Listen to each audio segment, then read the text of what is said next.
Good evening, ladies and gentlemen, and welcome back to continuing coverage for the Simply Race Endurance Series Season 4, Round 3 here at Elkhart Lake, Wisconsin. We're here at the fantastic 14-turn Road America circuit. Firstly, a bit of an apology there. We've had to get things back up and running, but now we're back with the number 3 Rocket Zancho Sim Sport car, which is now 2 laps off of the leader, having had a massive incident earlier on, about the best part of half an hour ago, which saw it drop from the lead after a massive snap-on of back-end sliding into the barriers, removing the rear wing, and then decided to get the car back up and running, tried to get back to the pits, and then had another incident with the wall a couple of corners later. Nevertheless, the car still circulating, it's fully repaired, back up to full racing speed, and now sits in 7th position. At the moment, Team Fordzilla looking to make it 3 for 3 as we head towards the final 2 hours and 10 minutes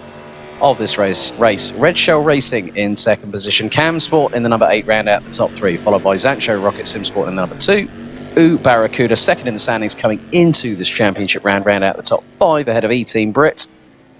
And the top 5 cars still on the lead lap, but Barracuda could find themselves maybe coming under pressure from Team Fordzilla if that gap extends by another 9 to 10 seconds in the next few moments or so to go off of the lead lap. E-Team Brit in 6th, Rocket Zancho Sim Sport 7th in the number 3, Cadan Casual Apex running in 8th position, which they pretty much have been doing since the beginning of the race, just the best part of nearly 4 hours ago when we went green. Avanti Racing in the number 11 round out the top 9 ahead of the number 5 car who completes the top 10, Necesidad de la Velocidad, which is necessity of speed in English. Orange Apex Racing and Precision Racing by BOA Esports rounding out the top 12. And with the way things stand at the moment, Team Fordzilla are doing a fantastic job at the moment. They have really cantered away from the rest of the opposition, and as I say that, with 2 hours and 10 minutes to go, they come in for another scheduled pit stop, and the duo of both Jack Ashton and Charlie Crossland have pulled off some of the most blinding outside overtakes. I think both myself and David Christie had our hearts in our mouths through both of them, and at respective different points of the circuit. And that just goes to show commitment and bravery comes in both spells. So at the moment, Team Fordzilla very shortly will be into their pit stop box, which they are at the moment. So they're about 25 seconds through that at the minute.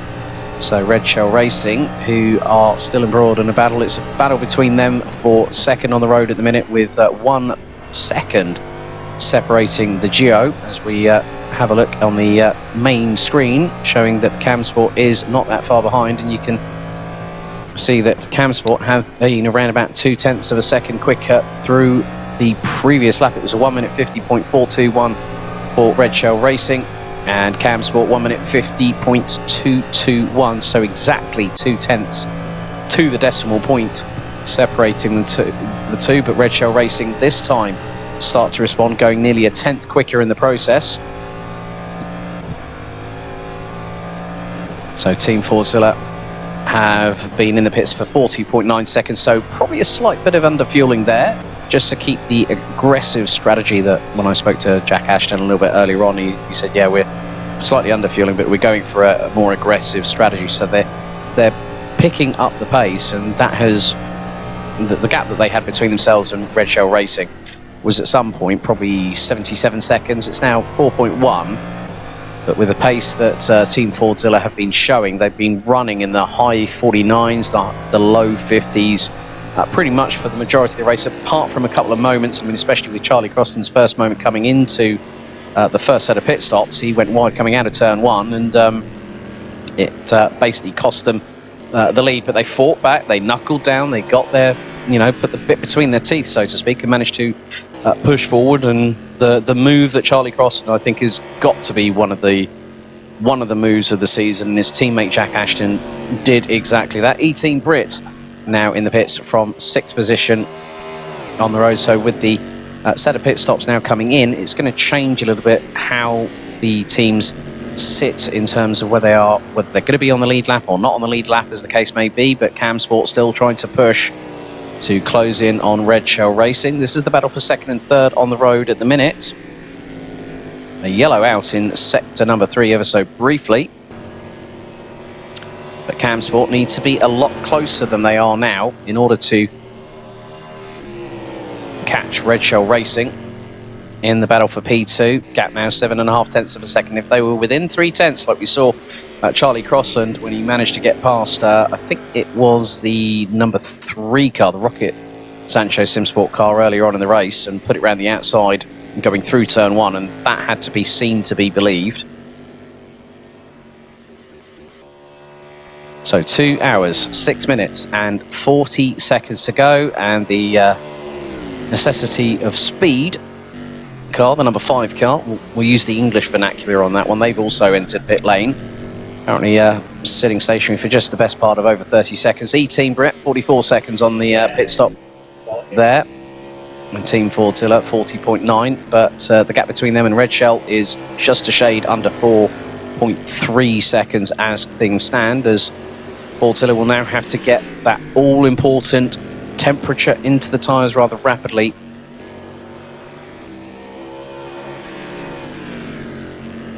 As one of the cars coming out of the pits, that's the number 5 car, still in 11th position at the moment. Cadan Casual Apex have been in the trenches as well, having a massive 360 spin, but managing to keep it well away from the barriers. So the good for away from that perspective.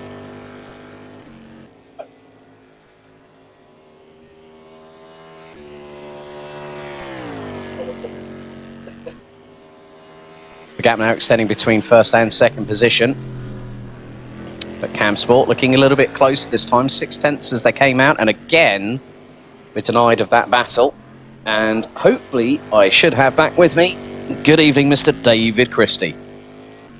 Evening, Race Control. It's good to finally actually have you back here, guys. I'm so sorry for all those technical issues, but it is sure as heck fantastic to hear and to see all the sights and sounds coming live and direct from Milton Keynes, as we are just on the cusp, can you believe, Alex, of 2 hours left to go in the race. We've both individually been fed and watered, and I'll tell you what, I feel a second lease of life now watching this race unfold. Cam Sport and Red Shell Racing, of course, not actually where they are in relation to their actual pit stop strategy. It will be Team Fordzilla ahead of Sancho Rocket Simsport, probably I would imagine by about that 12.5 to 14 seconds. But what a race we've had, Alex, and yeah, talk about high drama and hijinks. Yeah, chapters have still got to be written, David. And you know what they say, it ain't over until the checkered flag falls, and we still got, I think, plenty more twists and turns in the story to come. I usually say it's not over till the fat guy sings, and after what I just had for supper there, that is definitely me, my friends. That is, I'll be calling that race very, very shortly. A very good evening to Philip Higgs on Facebook, who is joining us and doing an awesome job of tagging some of his friends to come and watch as well, as we've got just over 2 hours left to go. It's been a brilliant performance, really, by Team Fordzilla. They have had a close call with Sancho Rocket Simsport. They had a closer call with Rocket Sancho Simsport, who seemed to catch them on the bounce in terms of strategy, in terms of call-outs and things like that, until that moment for the number 3 machine. But, I mean, you've got to say, Alex, they are really, really, you know, they're giving us nothing to question whether or not they can walk away with this yet another win on the bounce. You know what's even more interesting? The aggressive strategy has clearly paid off. I mean, it was, you know, talking before you came back, just reminding the audience of the two, I think probably the 2 moments of the season, the 2 overtakes done by both Fordzilla drivers. Charlie Crossland to get the lead going through the exit of turn number 1 round the outside, and then Jack Ashton does it again through the midpoint of the circuit. So Fordzilla have obviously got no qualms of putting it around the outside at places you would not even expect. and they've done it oh so very much well. So if you've just joined us, ladies and gentlemen, a hearty warm welcome to the stream. What you are watching is round 3 of season 4 of the Simply Race Endurance series.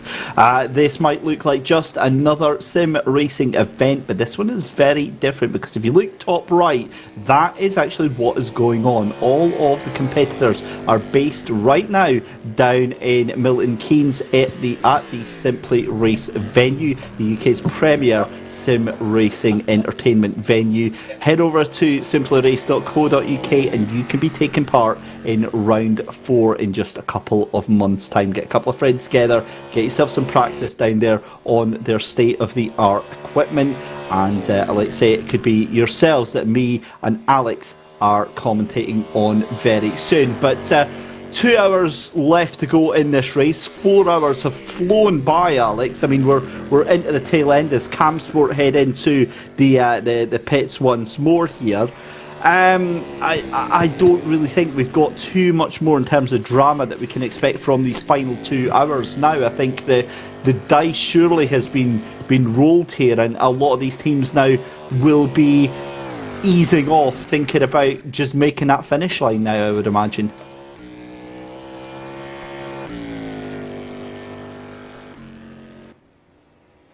Well, we'll get back, Alex, in just a couple of minutes' time there. But 2 hours left to go in the race here, and again, just some incredible action being seen here on track. So take you through the top 10. It's Team Fordzilla in the lead of the race from the number 2 Zancho Rocket Simsport machine, Barracuda in 3rd, with CamSport in 4th position, although they are in the pits just now. Red Shell Racing down in 5th, E-Team Brit in 6th position, Rockets Zancho Simsport in 7th, Kadan Casual Apex in 8th, Vanti Racing in 9th, and Orange Apex Racing doing a decent recovery drive, holding themselves down in 10th position. But as I said, I mean, these DPI cars, the Cadillac DPIs, a very tricky beast to tame around any circuit. I had the opportunity of trying to do R Factor 2 round Le Mans, and I was absolute garbage, absolutely hot garbage. I was round the French streets as we hit 2 hours left to go. And Alex, I mean, if you could pick any car from any class, I guess, GT3, GTE from DPI. Oh, hang on! What car would you like to give a go with? We've had a yellow in Sector 1. It was CamSport that had just gone off track, big time. I just had this massive that's like literally. I don't know if that got picked up by the microphone I'm using at the moment. It got picked up, didn't? Mike Yao just told me massive off CamSport. I'm sure we're going to get a replay of that very, very soon indeed. And it might be that there's another car in... right, CamSport versus Red Shell Racing. Red Shell goes 2 wheels onto the grass. There's going to be a little bit of touching here. That's going to be... We'll just wait and see what happens up the inside. Right rear gets tagged, and it sends CamSport spinning. And you know what? I have to say, that's... how close to the wall do you want to be? You do not want to be within 1 car width of ending up right-hand side into the barriers right there. That was a complete and utter big style Code Brown moment right there for CamSport. It certainly was. Also saying that Red Shell Racing are shown as behind them, so they've obviously given that place back to CamSport, which is the right thing to do. And oh no, that is E-Team Brit facing into the wall there. I think that might still be Hamish Easner behind the wheel. We'll get an idea on that. It certainly better not be Martin Buchan, otherwise he will not be remaining intact with his ego on that one. We'll get an ID shortly, but it didn't look like there was any contact with the wall there, Alex, and that is another a tale of woe for E-Team Brit today. Yeah, I think we might be going to a replay very, very shortly on that one. But yeah, I mean, if that was Martin Buchan, I think you and I would have both thrown him under the double-decker bus at the same time. But that 100%. Just goes to show, yeah, 100% and then some, mate. That'll be a full proper send underneath. Right, let's go to the replay here. So through down the dip into the right-hander. So trying to get it through, get it turned, wheel on the grass, sends the tail end the other way. Oh, hard on the brakes. And did that touch the wall? That's going to be very close. Oh, that was like literally looking at the wheels, that's a wheel width away from spanking that into the wall well and truly front end in. That is honestly the sim race equivalent of walking away and going. Yeah, just nothing to say here. It's just like when you accidentally trip up over one of those really dodgy tiles that seems to be a little bit higher than the others, doesn't it? You go. It's like, moving swiftly you try on. And walk it off like you meant to make it happen. Yeah, it was a planned accident. All right, mate. No, just walk on by. Fun and hilarity here at Road America. It carries on. 1 hour 57 left to go. We're at the tail end of the race here. There might be many other races happening all over the world, both in real life and in sim world as well, but I assure you, you either want to have multiple windows open or you're going to keep your focus here, because this is the one that you want to watch. Team Fordzilla 14.9 seconds, the best part of 15 seconds of a lead over Zancho Rocket Sim Sport. It's been an exemplary drive again for Fordzilla today.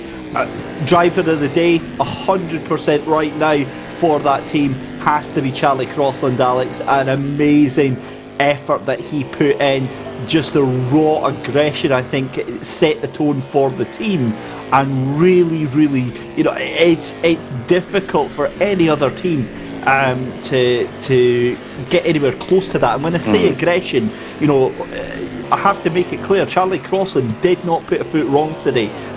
I've been, myself as a commentator, I've been hypercritical of Charlie in the past in his previous performances, but only because this is what he's capable of. This performance here, this is the Charlie Crossland that we know and we love. And when we see the frustration, we see the anger coming out, that's disappointing. That's not him. And we get a performance like today, oh man, it is something to behold. And that sets the tone for the rest of the team. The rest of the team see that and think, yeah, let's have this. And it's like in something like football, you have your captain, and they do the same. They set the tone for the rest of the team. It's up to them to really push things forward, and that's exactly what they've done today. They have not put a foot wrong, have Team Fordzilla, Alex. No, I mean, the thing is that Charlie Crossland is a bright young talent, and he's one of those people that a lot of people know about him. And to be in this kind of environment, what we've got here at Simply Race for the Endurance Series, this is just going to add kudos after kudos after kudos multiple times over, and then people will say, oh, who is Charlie Crossland? And when he's one of the quietest individuals I know, but he is like when I've spoken to him on interviews previously, when you and I have commentated on, he's a man of few words, but he does his talking behind the wheel, and that speaks volumes. Certainly does. 1 hour 54 left to go in the race, and this is, as we said now, this is where the countdown is actually on for the teams, because if you've not got yourself in a position where you're battling for something, as you can see from the majority of the field, the only real battle on track right now is for 3rd and 4th position. Yes, we've got pit stops still going through. We're about to have another raft of them in the next 15 minutes or so. But if you're not directly behind another car, then you're literally just trying to make sure that that car gets itself to the end of the race. I've also noticed now as well that we've got, several, maybe from E-Team Britain backwards, I think that is, that are a lap down right now. Again, just watching how this race has panned out here. This little battle with Camsport and Red Shell Racing, maybe taking a little bit of a quieter turn just now, but Alex, that's been raging on all through the race, hasn't it? It has, and I think it's going to continue. It sets the tone for what's happening in this race. And, that incident, it was very, very close. It was nip and tuck, but obviously I would imagine that we might get a confirmation from race control whether anything gets thrown our way, reference any penalties issued. But that's why you and I are on commentary. We're not race control. Well, I'm saying nothing on that one.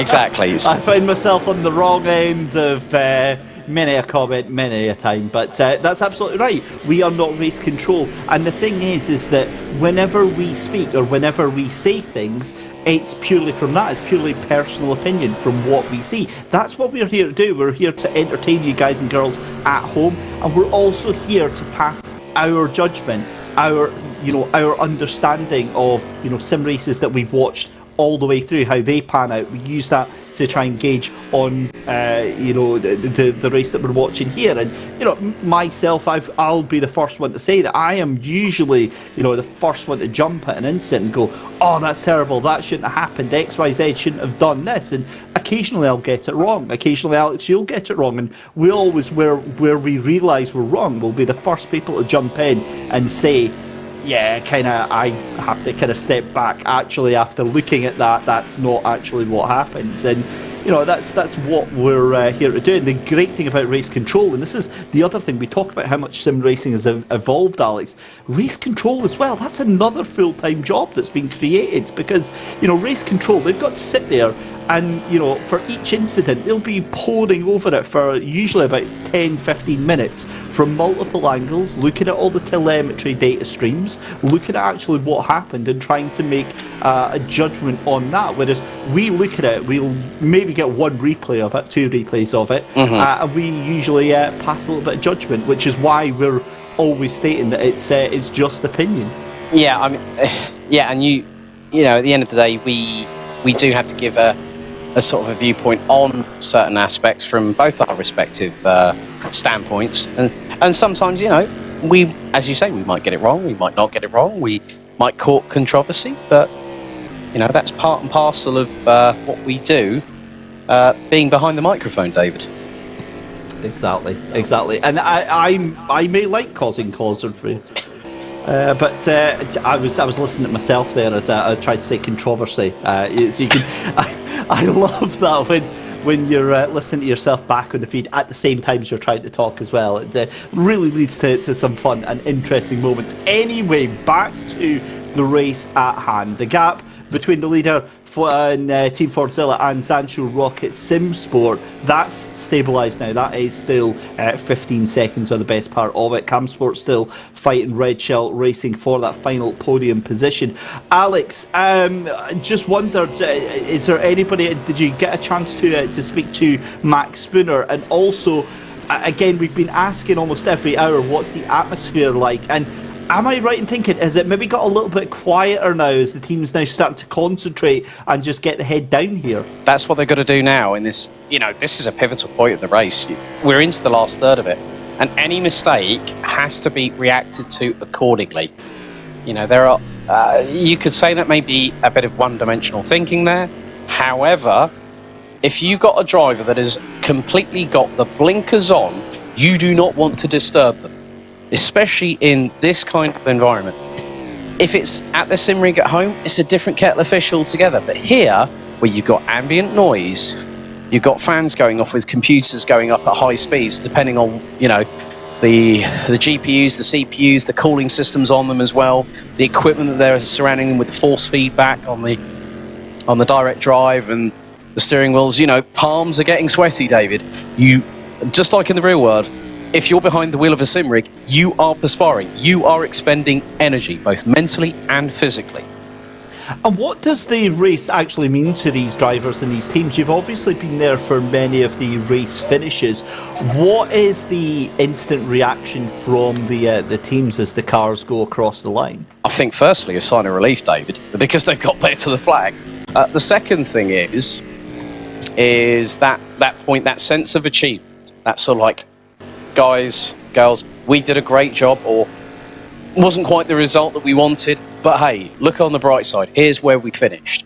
So you have to take the positive from every single situation and move forward. You learn from experience, and the general vibe whenever, like when we have the interviews on the podium, when the top 3 teams get their trophies, it just comes back to a semblance of normality. We're all human beings at the end of the day. Emotion, adrenaline can get you crossed up in many ways when it comes to racing, but at the end of the day, we're we're part of a community, a wide global racing community, whether it be in person, whether it be on your sims at home, on a Discord or a TeamSpeak server. Everyone, it's the human condition, David. And to be honest with you, that's what makes this event so special. It absolutely does. It does, and I think the whole series of events is incredibly special, as we see Andre Pix Racing taking evasive manoeuvres and moving out the way of the number 2 Zancho Rocket Simsport, who, I mean, you know, for all intents and purposes, they've tried their very best to throw their hat into the mix, but it's just not been happening today. Also looking further down, E-Team Brit still in that 6th position. They're looking fairly comfortable in that 6th position. Barracuda up into 5th there, but I believe, if I'm right in saying, Barracuda might have a pit stop to serve very, very soon, certainly within the next 5 minutes. But if that was the case, I mean, Barracuda, that's been a brilliant recovery drive from them today. It has been. The biggest thing from that perspective is, as I said, how you come back from a situation, how you deal with it. And the first thing you've got to do, okay, you're going to be peeved, you're going to be annoyed, you're going to be frustrated. But the thing is that if you can get that out of your mind as quickly as humanly possible, you're going to do yourself a bigger injustice by not dealing with it as it happens. The quicker you get it out of your mind, the quicker you can refocus, recenter, and go for it. Is that not a case of easier said than done in your experience, though, Alex? Certainly from my personal experience, it takes a number of laps. If you have a bit of a moment, and we saw obviously what happened with E-Team Brit after that initial accident, but when you have an accident, you know, do you not normally find that the drivers are a little bit spooked for at least a couple of laps? Yeah, it's probably going to take them between the best part of 2 to 5 laps, maybe, to calm down, get the adrenaline levels to a mediatable level. Because by that, you know, by controlling as, oh my God, I don't believe this, David. I've just seen the fastest second sector of the race from Team Fordzilla. Guess who's behind the wheel? I'll give you 2 guesses, and you'll probably be right on the first one. Charlie Crossland. Yep, 37.888 through second sector on this lap. And with an hour and 3/4 to go, David, I think the way Team Fordzilla are, I mean, I've just looked at the splits. Zancho Rocket Simsport in second position have only mustered a 38.2, and they've just gone into pit lane. This race, we've had more twists and turns than the never-ending story, and they are going to come thick and fast. And you know what? I'm going to say this. Keep your eyes on who ends up on the 3rd step of the roster, because the gaps between Camsport and Red Shell Racing, 1.8 seconds as it stands right now. And that gap has been closing down quite rapidly as well. I think it was about 2.2 a couple of laps ago, and now down to about 1.7, 1.8. So Red Shell Racing slowly ratcheting up the pressure, slowly turning that crank and getting things through, as we see Zancho Rocket Simsport, as we said, into pit lane. And again, if they were only able to muster a time that you know, wasn't good enough to take any time out of Fordzilla, and that was their end lap, that shows the pace that Team Fordzilla have got behind the wheel of that car. Just watching as well, Camsport in 3rd place. As you said, they've got, Red Shell Racing just behind them, but they're also starting to catch up on Zancho Rocket Simsport. Now, granted, yes, that they've still got a pit stop to do, but that's going to be extra pressure, extra stress on the back of that number 2 car, as they're only 3.5 seconds left to go. They'll be wanting to get those tyres up to speed. We've seen mistakes happen, haven't we, on the outlap from the pits? Yeah, indeed. Like we saw earlier on in the race after the first half hour. And who's not to say that dramas could further unfold? As we say, the temperature is still dropping. The dusk is really starting to come down. It's not coming down significantly, but it's enough that the drivers are going to have to, their peripheral vision is going to be somewhat, not compromised, but they're going to have to readjust rather quickly in order to compensate for it. Yeah, that's a great point here as the light starts to change here at Roads America with 1 hour and 3/4 left to go. We're in the middle of another pit stop stint. Pit stops currently happening every 35 minutes or round about that time, which means that drivers taking their pit stops within about 10 minutes from start to finish of each other here just now. We've just seen Team Fordzilla about to go into the pits. Zanshu Rocket Simsport in second position have just pitted. Then it'll be Camsport and Red Shell Racing. They'll go into the pits as well, and then we'll see, as we said, Team Fordzilla. You can see that gap now, 90 seconds.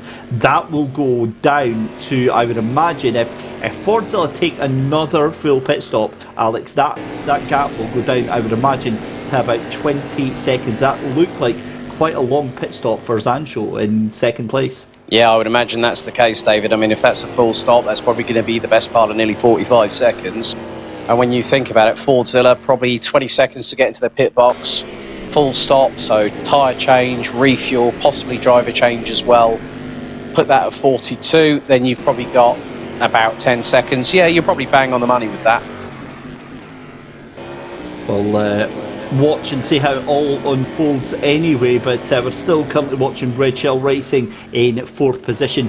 1.2 seconds now behind Camsport. Camsport actually still closing that gap up to Zanchu Rocket Simsport. That gap's now 3 seconds up in front. Bear in mind, these cars will be significantly lighter on fuel, but again, it's pressure, it's stress, it's anxiety that Zanchu Rocket Simsport absolutely do not need at this stage in the race. We've seen mistakes happen, we've seen accidents happen, and if it's me, I don't want to be near any other cars at this stage of the race. You've survived the best part of 4.5 hours in these cars. The last thing you want to do is tempting fate by cars that you're, in all honesty, not actually fighting with, because Camsport and Red Shell Racing, they're just pulling along, they're fighting their own battle as well. But I'm watching, Alex, I'm really curious actually, what is the comparison of lap times from Camsport and Red Shell Racing to U Barracuda down in 5th? Right, okay, lap times, previous lap, 1 minute 50.652 for Camsport, 1 minute 50.181 for Red Shell Racing. U Barracuda, nearly a second adrift off of Red Shell Racing last time around. So there you go. I was thinking they were maybe catching up, and it's absolutely the opposite then. So we'll just, we'll sweep that one under. It's not actually happening then, as we see the 8th place car, I believe that is of Cadan Casual Apex, just making its way across the start finish line. Of course I'm talking nonsense, because of course that's Camsport, isn't it, in third position, because there is that iconic red and white machine of Red Shell Racing, and the gap now down to just about a second as Camsport struggling to get past this car that's a lap down. The lights get flashed to the car in front, but quite honestly, he's not anywhere near the car in front. So Camsport are struggling right now. They have to get the pace done, because look at Red Shell Racing. Huge hit there on behind. Red Shell Racing come up the inside there, and that is Precision Racing by Boa Esports getting absolutely nuked from orbit by Camsport. And that was heavy contact, Alex. I'd be very surprised if there's not significant damage to the front of that car. The thing was, it was Camsport giving the heads up to Precision Racing, just saying, look, I'm behind you. It's the customary and I think the beats per minute went through the roof, through my chest cavity, behind the rib cage. Like, I think it probably went north 210. And we're not talking miles an hour, we're talking beats per minute. And like, it was just like, they just went, yeah, we're gonna. The thing is that from how I saw it, Precision Racing got the flash of the lights from behind, courtesy of Camsport. Let's have a look at this replay that we're gonna see now. We're on board with Camsport, so they would have flashed the lights already. Now look where Precision Racing brake, the brake on the racing line, and Camsport are closing in at a high rate of knots. Bang, straight into the back, and then all of a sudden, tail end goes out, Red Shell up the inside. Yeah, it's not the best of incidents. However, there is also the argument that CamSport, while they wouldn't have got that car broken in time, maybe they could have tried to take evasive action to send it to the right hand side and not actually hit the car. I don't know. We'll wait and see how that one's determined. But either way, I mean, I don't like that, because that is now going to send CamSport into a red mist right now. There's already been contact between them and Red Shell Racing, and I'd hate to see tempers flaring again. There is your race leader, Team Fortzilla, into pit lane with a comfortable 90-second gap over Zancho Rocket Simsport. We've got a yellow flag in Sector 2. We'll keep an eye on what that is. That's E-Team Brit again. From the looks of it, their time is going up and through the roof, Alex, and I fear that that's going to be another incident for E-Team Brit there. Well, penalty has just come through. Right, okay, confirmation coming through from race control. There has been a penalty issued to Precision Racing by BO8 Esports. Just waiting for race director Grant Lyman he's just frantically tapping away in the race direction calls chat here on our Discord. So we're just going to wait for that to come through. But that could be maybe due to that incident, because in some respects, yeah, you could class that it's a 50-50 right. Unpredictability under blue flags, which led to a collision stroke change of positions. I thought that might be the case, because they were on the racing line. And the thing is that if they'd have pulled to the left a little bit earlier, might have actually been a bit of due diligence there from Precision Racing, but the closing rate was quite significant as well. And we're now going to go to another replay. This is coming through turn 8. This is the E-Team Brit car coming through the corner. Power just being applied, maybe a slight tad too early. And again, you know what? There's two incidents. Oh, that was very close. Reversed the car back, quickly put on the anchors, then got the car through a 3-point turn there. But that's twice that the E-Team Brit cars had two massive moments, and luckily enough, the car has not hit the wall. Well, yeah, it might be lucky in that, but unfortunately they've just got themselves a penalty, so E-Team Brit are going to have to come through, I presume, for a drive-through on that one. The gap between Red Shell Racing now and CamSport now just 9/10 of a second, so they're going to be together on track very, very shortly. Team Fortzilla, though, still in the lead of this race by 15 seconds after a 43-second pit stop, so that is still an extension of the gap that they had by about 0.8 of a second. But here we go then, CamSport closing down that gap to Red Shell Racing. Red Shell Racing as well, actually, just 5 seconds behind Sancho Simsport there. But remember, Red Shell Racing and CamSport are going to have to come in very, very soon to do a pit stop here at Road America. An hour and a half left to go, or 1 hour 34 minutes to be precise. And again, all eyes turn now to this battle between Red Shell Racing and CamSport. And it's a strange one, because Red Shell Racing were bringing in that gap, but now they're in front. They look like they're the vulnerable one to CamSport here. Yeah, very much the case. I think, the pace that we've seen from CamSport all race long has been absolutely brilliant. I mean, considering the fact they've not been in contention for the race victory, we always knew that Team Fortzilla would be the ones pretty much at the sharp end of the field. E-Team Brit now coming through into the pits to serve that penalty, I would imagine. But yeah, when you look at the best of the rest, so to speak, CamSport, one of the more recognised teams here at Simply Race with the Endurance Series, and also the British Championships. Ben Brown won, Chris Wilson, two very well-known drivers here at Simply Race. They've competed on a multitude of, with the Clios and the touring cars as well. It's really good to see that, they time and time again do impress us, even though sometimes we're not always mentioning every single team. We do mention every single team, but when we concentrate on a single entity in terms of teams, CamSport do have some pretty good pedallers. They absolutely do. So, Alex, the question being then, an hour and 30 minutes left to go in this race. I think that Team Fortzilla have done everything that they need to do to secure this lead. I can't see that changing in the next hour and a half. Zancho Rocket Simsport, I think, are comfortable in this second position. But At what point do you think Zancho Rocket Sim Sport get the message that it's second place, or do you think they'll get the message? Do you think that they'll just keep pushing for the sake of pushing in case something different happens? Yeah, it's going to be about that call. When that call comes through, it'll be like, yeah, you need to just get out of the, because one of the things is if you've got two teams from pretty much, well, they are very much from the same stable, they will know if that's the other sister car coming up behind them, first thing they're going to do is not impede them.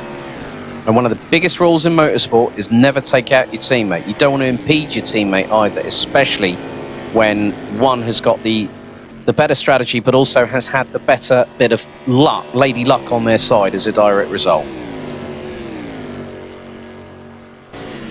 So we're still watching this battle here between Red Shell Racing and Cam Sport, the Cam Sport machine. Now just 0.8 of a second. Red Shell Racing losing out big time after that one. And E-Team Brett, after the penalty now, lose that 7th position. They may get it back after Rocket Zancho Sim Sport have to go in for a pit stop here, but that is leaving things a little bit too close for comfort for that 6th place fight right now. We're on board with Cam Sport then coming through the carousel, that long right-hander here. This is a beautiful on-board shot there, and E-Team Brett going very wide again. I wonder if that is another incident for that they're just allowing your race leader here, we're being told from our broadcast team.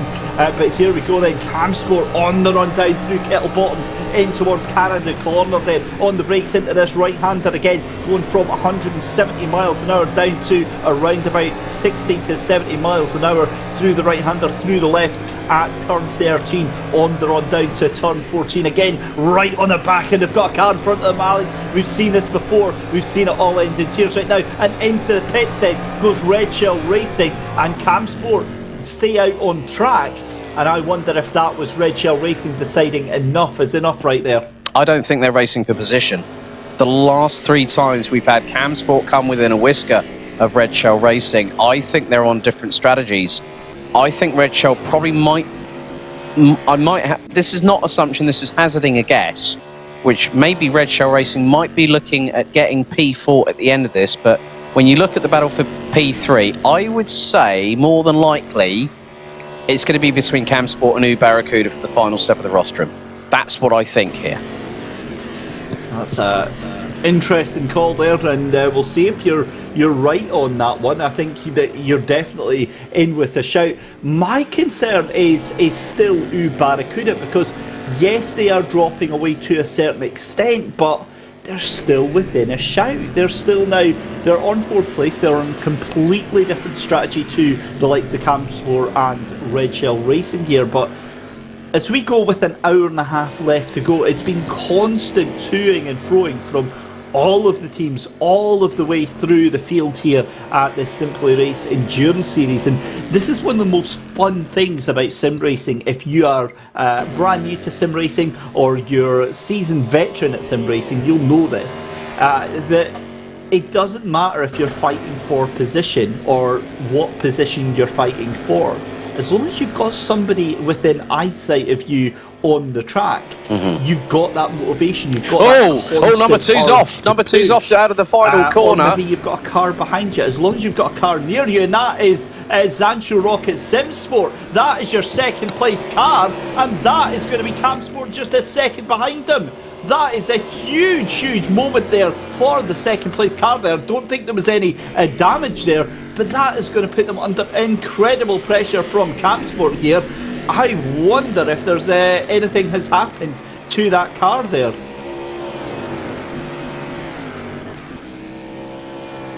Just having a look here, and I don't think there is anything that's actually happened to the Zancho Rocket Sim Sport machine. Certainly looks like he's going to be trying to get the position there. I believe, is that the Precision Racing by Boa Esports machine. Again, I'll get an idea on that car in just a second, but 2nd place lives to tell the tale another day. If there was any concerns about the race lead there, well and truly gone into the bush right now. And again, this is what we have to watch out. We've seen it before where an accident can happen and it can lead to another one within quick succession. That time is going up very rapidly. That gap was about 17 seconds. It's now 21 seconds. It's now 22 seconds. So Zancho Rocket Simsport losing time hand over fist. And I wonder if there is, as I said, a little bit of damage to that car. Maybe even just to the confidence of that car. And the back marker there allows Camsport to head through. And that gap to Camsport is starting to go up as well. And wow, I mean, this is an awesome, awesome race that we're seeing unfold in front of our very eyes here. And yeah, thrilling stuff to unpack. So Team Fordzilla in the lead by 22 seconds from Zancho Rocket Simsport here. Let's have a replay of what happened. Oh, now that is that's nowhere near as bad as what I originally thought. He's just run wide and into the gravel trap there, but that's a very peculiar incident going into that last corner. So yeah, very, very unusual. See that Camsport into pit lane. Are they going to come out in front of Red Shell Racing? That's what we have to find out.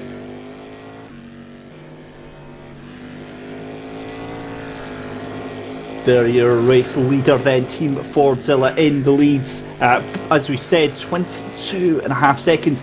I love the fact that that's now Barracuda back up into third position there, 22.5 seconds behind Zancho Rocket Simsport. And Alex, a huge moment there for second place. Apologies, Alex has obviously decided to put new batteries into the wireless receiver, which is very much appreciated. We'll hopefully stop Martin Buchan stealing all of the batteries again. But again, I mean, a huge upset for Zancho Rocket Simsport, and again, it's a question of, was it just a case of them pushing too hard? They're now 23.5 seconds behind your race leader. Camsport and Red Shell Racing have went into the pits there. And, I mean, Alex, I can hear you in the background there. What do you think is going to come of that incident? Tough to say, David. Realistically, I mean, I was busy switching mics, and now I'm actually on my roving setup that I used at the first round at Bud for the 12 hours. So, yeah, it's a difficult one to call, but we'll have to see and wait what the jury is out on that one. But Camsport and Red Shell Racing going through into turn number 8. They are literally line astern going through the corner, David. We've seen these two battling away all race long, and I did say that we might see some battles continue right up until the checkered. This could be one of them. Yeah, certainly could do. Barracuda into the pits then, and just watching as Team Fordzilla gets so close to Orange Apex Racing here. As we said, Barracuda into the pits. Camsport have pitted. They stay ahead now of Red Shell Racing, so they've got the jump done on Red Shell Racing. Now that's interesting because Red Shell Racing were in the pits ahead of Camsport. They took less time in the pits, but yet they've still dropped back behind the number 8 machine. So a curious turn of events there.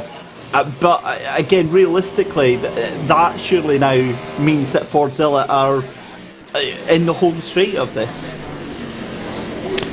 Yeah, you could very much say that. I mean, we've still got 1 hour and 24 minutes remaining on the clock here to go, and it's anyone's guess what is going to happen behind Team Fordzilla. It's everything else that we've been building to this crescendo point, and this crescendo point hasn't quite happened. We've come close with heart in the mouth moments. You and I both know that over the past, God crikey, I can't believe I'm saying this, 4.5 hours. I mean, it really has gone that quickly, hasn't it? It absolutely has. It's gone in the blink of an eye here, and there's so many things that I never saw coming. The likes of both the Zancho Rocket Simsport and the Rocket Zancho Simsport machines coming into grief. Thankfully for the number 2 Zancho Rocket Simsport, It wasn't as bad as we initially believed, because we saw the car rejoining. We thought, oh no, has it hit the wall? And it just had went wide at turn 14. But again, it's bits like that that shape the season, that shape the championship, and that shape days like this. Fordzilla, quite frankly, haven't put a foot wrong today. No, they haven't, and you know they've come out fighting. That's what we have. That's what we've seen over the first 2 rounds, and here we've seen it again here at Road America. And granted that a lot of drivers are battling away for position, but just like clearly standing out that way is mind-blowing to say the very least, David. Just watching the Zancho Rocket Sim Sport machine then coming down through into turn 8 with an hour and 20 minutes left to go here. Meanwhile, this is the sister car down in 6th position. The Rocket Zancho Sim Sport machine just behind the race leader, and this must be incredibly golly. Oh, hello, this is a little battle we've got going on track here then. This is for P3 and P4. This is Red Shell Racing trying to hunt down Cam Sport, and the battle continues. We're absolutely loving this one. While we cut, just to give you a bit of context there, Alex, we saw a brief shot of Rocket Zancho Sim Sport, the number 3 machine in 6th place, just going a lap down to Team Fordzilla. How much is that one going to hurt? Oh, it's going to smart. there's no question. There's no question on that as such. And you know, yeah, it's going to hurt. It's going to smart. But they'll wake up tomorrow and go. It's always that coulda, woulda, shoulda situation, isn't it? Well, that's absolutely spot on. It's that whole thing of missed opportunities, and hindsight is a wonderful, wonderful thing. But Red Shell Racing, thankfully, don't have that much hindsight right now, as they are chasing down Cam Sport here. Funnily enough, I've got Stuart Ross French, the other side of Phil Webb, to my immediate right-hand side. So I'm sure we might have to get him to jump on with me in just a second if I can get his attention. But he's busy in discussion at the minute. But yeah, this battle is the one that I a little bit wide, a little bit of dust being kicked up by Cam Sport there. I'm just trying to see who is behind the wheel. I think Chris Wilson is standing behind the pod at the moment. Can't see Ben Brown at the minute. Can't exactly miss him. He's a lot taller than me. I feel like I've got my Richard Hammond complex being reignited once again whenever I talk to him. Yes, it's Chris Kamara. I'm not sure, Jeff, is it? What happens? Really? Just for the benefit of our viewers at home, actually, Alex, obviously we can see you now in picture. Just describe what we can actually see there in terms of the pods.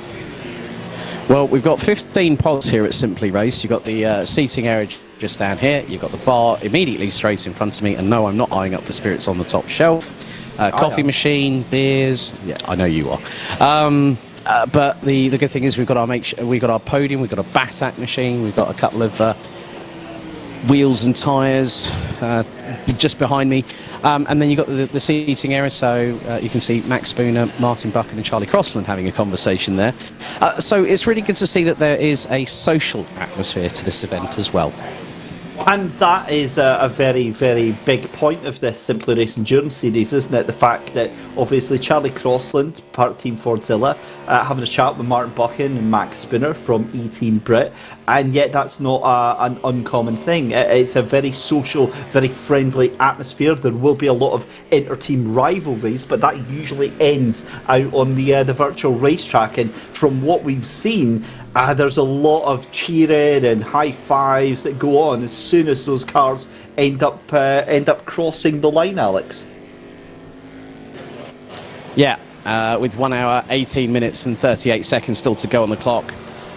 It's anyone's guess, David, but the gap now has started to extend between Cam Sport and Red Shell Racing. The gap looks to be about 2 seconds as things stand. Awesome stuff. And as we see Red Shell Racing just making their way down 2 seconds behind Cam Sport just now. They're really pushing hard, not able to actually get any inroads right now, and that gap going up now ever so slightly. And yeah, interesting to see how this one is all going to pan out. Barracuda still cannot believe they've managed to get themselves up into P5 just now. That's a remarkable recovery drive from them. Yeah, it is indeed. Kudos to them. To come back from that sort of deficit to now be where they are, it's a bit of a heartwarming story. You want to see teams battle it out. You also want to see teams having a great comeback charge, and that comes with part and parcel of any kind of race these days.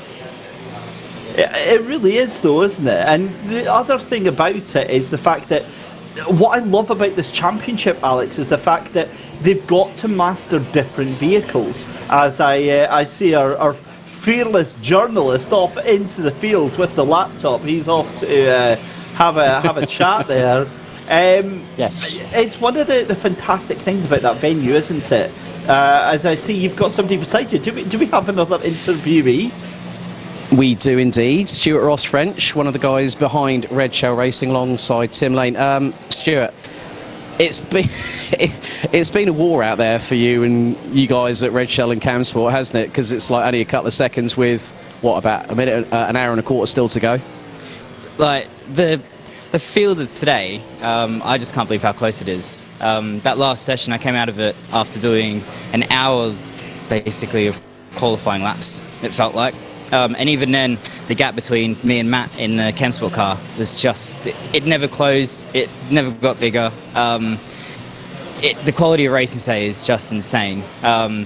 So for us to fight back from 9th on the grid up to potentially 3rd, yeah, really happy with our performance today. I think it's very interesting with regards to like the strategies that we've seen from respective teams, that when we see a really great battle between you guys at Red Shell and then Cam Sport, we then see you guys, after a few laps, end up peeling off into the pits to have your scheduled stop for putting up tyres and fuel onto the car. I mean, is the final step of the rostrum what you guys are aiming for in realistic possibilities? Yeah, well, we want that final stop, but we want that final step. But I think we're treating this as a 6-hour sprint race, essentially. So we've kept the fuel use roughly in the ballpark where we want it. We're still within our strategy that we want. I don't know what everyone else's strategy is. I don't know why they're fuel saving so much, whether there's something in it that I've not thought about or we've not thought about. But yeah, we'll find out in 1 hour and 15 minutes whether it's worked or not. I mean, obviously the tow, very, very important around here at Elkhart Lake at Road America, but obviously that comes coming out of turn 14, up the elevation change, over the start-finish line into T1. What's sort of like just to give the folks at home an understanding, how much speed, in addition to what you're probably running at, probably the best of 300 kph, going into the braking zone, into turn 1 from 6th gear, dropping it down probably to 2nd or 3rd, is the car pushing nearer to 315, 320 kph when you're getting into that turbulent air? Yeah, you're looking at about 7 mile per hour increase being in that tow. The only issue is that you rely on that aero to get the exit corner perfect. So being in the tow that's why you see all the cars are sitting about a second behind each other, because any closer you start really wearing through the tyres, and you just can't do the rest of the track. You'll end up just washing out, especially that long right-hander. You just can't get that right. You just wash out every time. So you have to sit around about a second behind and just wait for that opportune moment to pounce and get past that car in front. Otherwise, you'll just be stuck in the tow and chewing through your tyres for the stint. But yeah, if you do get a good run, it's about 7 mile an hour gain. So it's like you're walking past almost. Yeah, which probably approximates to an additional 11, 12 kph down the main start-finish straight. Stuart, wishing you and all the rest of the crew at Red Shell Racing the very best of luck for the next hour and 13 minutes. Cheers. Thank you, Alex. David, back to you. Thanks very much, Alex. Having a chat there with Stuart Ross, French, and some interesting insights into the race so far and their experience with the cars here at this Road America circuit. As we said, 1 hour and 13 minutes left to go in the race. We're about 5 minutes away from our next stint of pit stops. It feels like it's everybody's in for a pit stop at one stage or another. That gap now between first and second place is just 23.2 seconds in these DPI cars. Somewhat slightly different to the real life Daytona 24, where P1 and 2 just separated by 0.6 of a second with 50 minutes left to go in their race. I certainly think that Zancho Rocket Simsport will be channeling all of the energy of the real life number 2 machine to try and get that gap right back down, and they'll be hoping with just 15 minutes left to go that they only have half a second between them and the leader. Stranger things have happened, and it's certainly not without the realms of possibility. Track penalties have been coming thick and fast, and certainly we haven't seen them for the top 3, but they could be a thing. That battle with Cam Sport as well with Red Shell Racing, now that's been going on all through the race there, as we see on JPEX Racing just moving out of the way of the car before, but Cam Sport and Red Shell Racing, that gap was around about 2 seconds, and that is now going all the way out. Red Shell Racing are completely dropping off pace wise. I wonder if there's a strategy change. Alex, we are on the verge of heading into our 5th hour of racing here. I mean, what's your thoughts on the race that we've seen so far today? One word: spectacular, David. Spectacular. Because I mean, when you get this kind of atmosphere, you get this kind of environment, everyone's on the same, in the same boat. Same equipment, same car, same circuit, same conditions, and they're battling within earshot of each other. And just seeing people having conversations away from pods, and yeah, it's a great atmosphere, and I think it doesn't matter who's on. Okay, yes, of course it does matter in terms of the championship for Season 4 of the Simply Race Endurance Series. But I think at the end of it all, the fact that we're able to do this again is just glorious. It's great. And when you come and when we finally get to work together, side by side, like brothers in arms in June, mate, for the 24 hours of Spa, you will understand 100% of what I'm talking about right now. And Paul will probably veto the same sentiment as well from when he was down here for the second round of the 6 hours of Imola on the 28th of January. I'm genuinely scared for 20th of November. I'm genuinely scared for us getting it all together on that final race, because the level of energy that's going to be radiating from all of us, Alex, we're going to be absolutely hyper. Thankfully, it's not just potentially going to be the last one. I'm going to try and make it down for the second last one as well. We can maybe do that one side by side as well. That would be awesome if we could do that as well. That would be something special. Oh, definitely. I think you've got to make a beeline for that one, Mr. Crispy. For those wondering at home, it is the 2nd of April, first weekend of April. Funnily enough, the good thing is that with my work commitments, I'll be working at Wilton Mill the day afterwards, so not too bad. A nice bit of sim racing on the Saturday and some karting to look at on Sunday.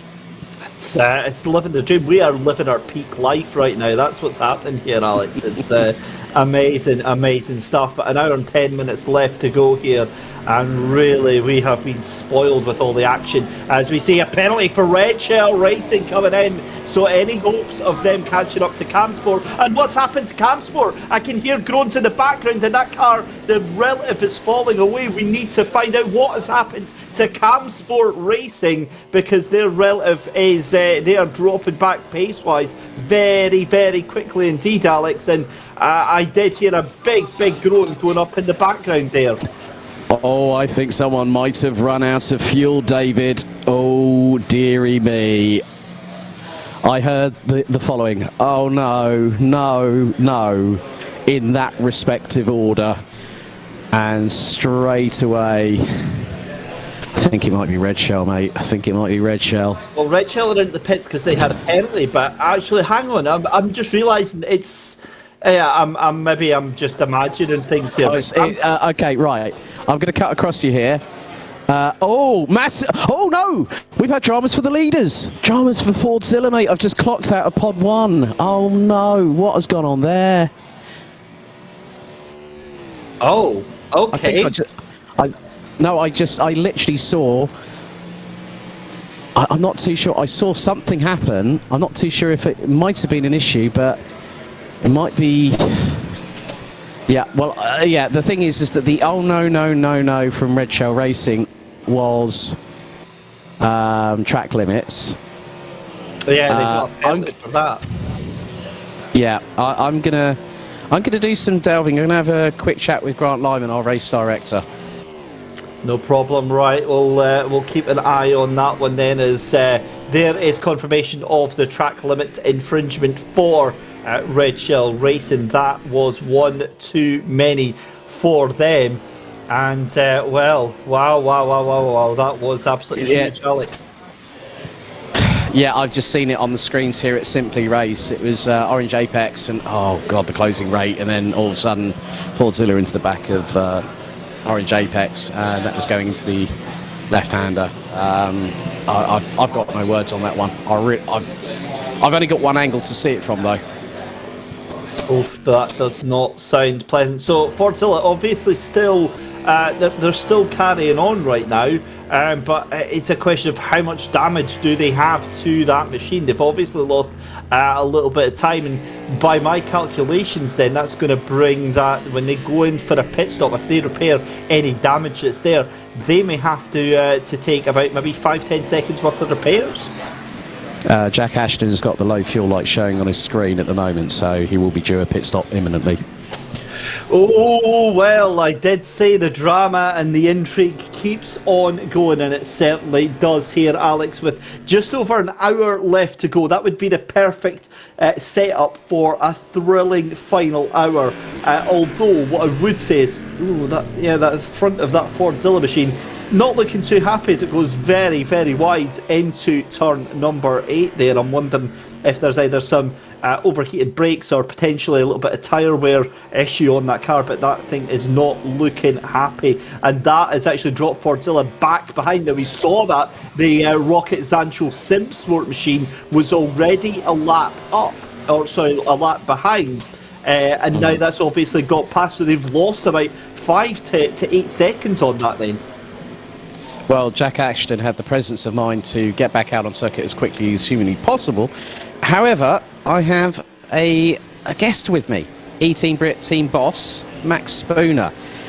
Finally, good to catch up now, because we communicate on a regular basis, you and I, obviously, with the E-Team Brit GT Challenge, which is soon to hit its season finale on February 7th.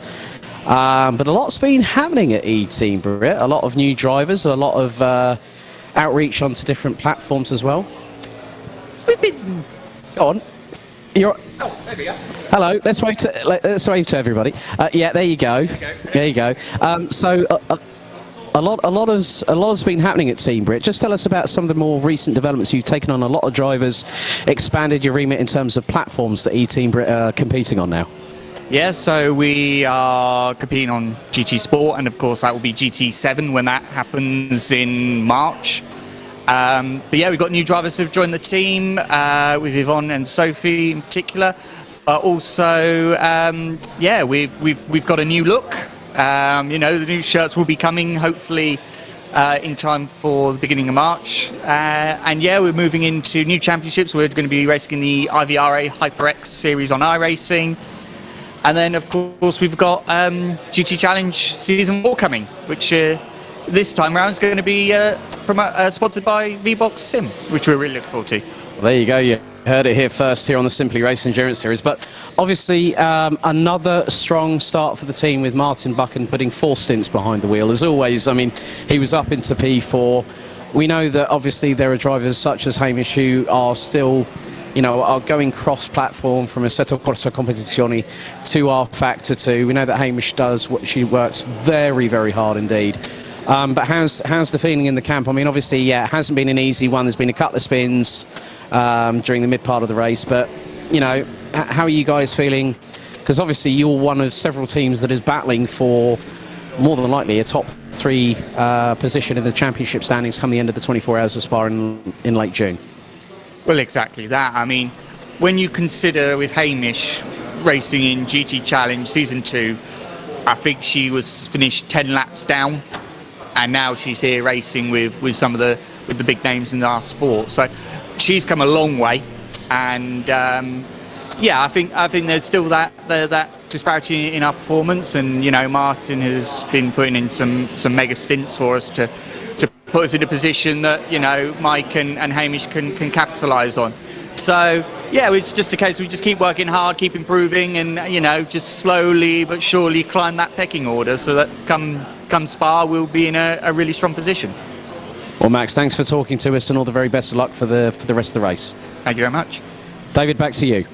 Thank you very much. So pit stops have been done and dusted, and not that much time lost for the Team Fordzilla machine. Still in the lead then, 20 seconds ahead of Zancho Rocket Simsport, despite that earlier accident with the Orange Apex Racing machine again, and trouble navigating lap traffic. That's exactly what we saw previously from some of the other cars, and again it could have gotten so much worse as we go with 62 minutes left to go, just over an hour left to go in this halfway point of the Simply Race Endurance Series Season 4, and we are at the 6 hours of Road America.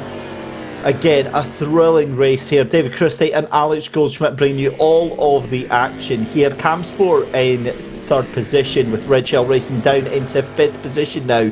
I believe that is a genuine position change now for Barracuda, because a penalty for Red Shell Racing means that they get up there. Rocket Zancho Simsport down in sixth position, E-Team Britain seventh, Avanti Racing in eighth position, Cadan Casual Apex in ninth, and Need for Speed in 10th position, with 11th place going to Orange Apex Racing, and just behind them Precision Racing by Boa Esports down in 12th position. An hour ago, Alex, this has genuinely felt like it's flown by. Honestly, I cannot believe we're coming into the final hour here. I did say the twists and turns would be coming, and boy have we had quite a few. Track limits penalty for Red Shell Racing, and then obviously the dramas for Team Fordzilla. That's why I have sort of like kept a wide berth of Fordzilla at the moment, because I just want to make sure that, you know, if I had approached them, then probably there might have been a little bit of not unwanted comments, but I think sometimes you just need to sort of walk away from it and leave them to it, let them get the race out of the way, and then talk about it afterwards, because then they'll be in a better frame of mind. But yeah, it just goes to show that with the dusk, there's still some interesting dynamics happening. I mean, Camsport is within 5 seconds of Zancho Rocket Simsport at the moment for second and third position. There's still possibly more to come, but I mean, if you know, we're heading into the sixth and final hour, the golden hour, as it were, and yeah, let's see what happens, David.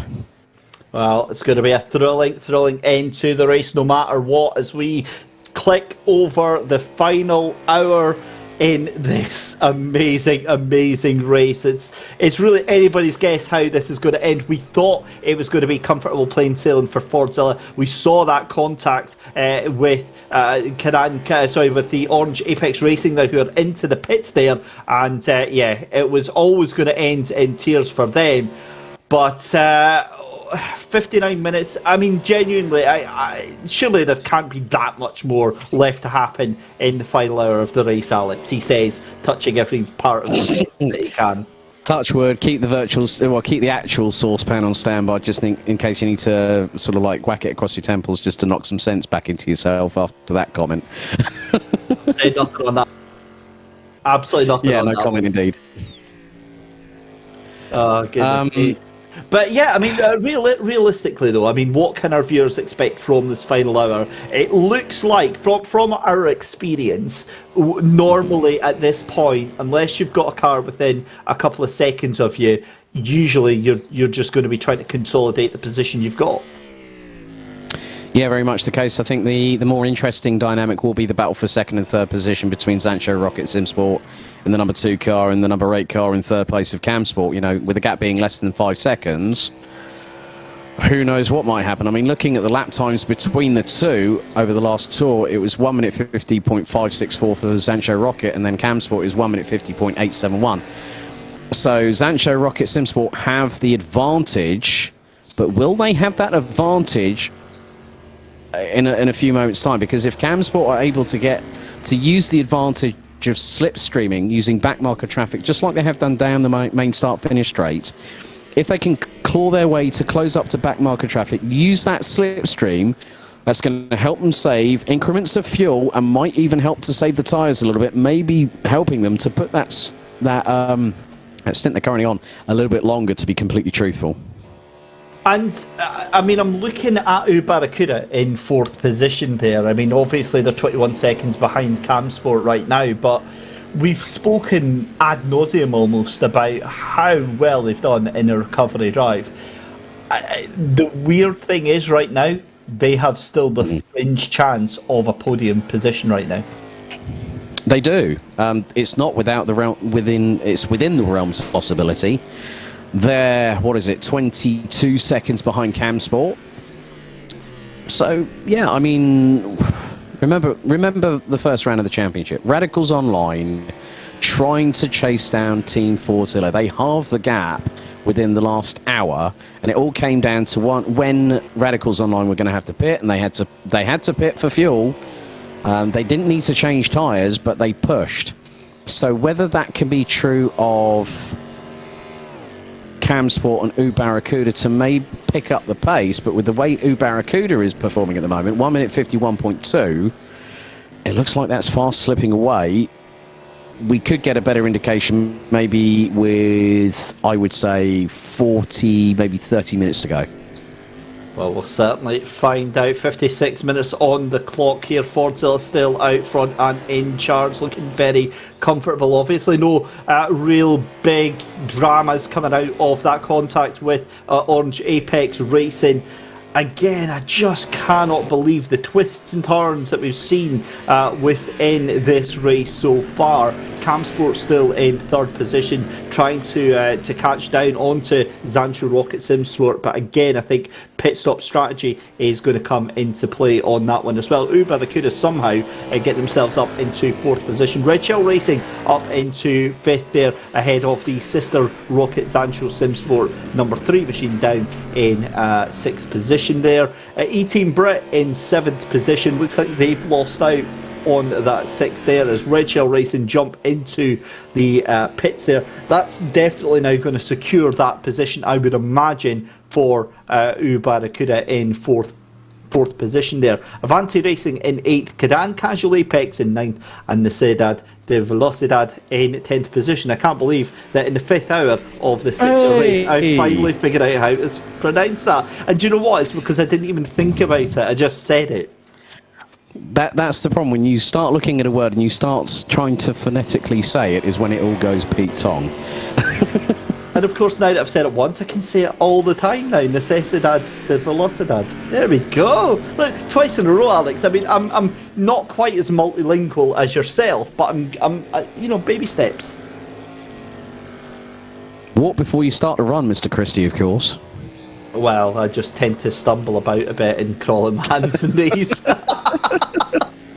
54 minutes left to go in the race, though, and we're currently watching Camsport's number 8 machine up the start-finish straight then, 5.5 seconds behind the second place car of Zancho Rocket Simsport.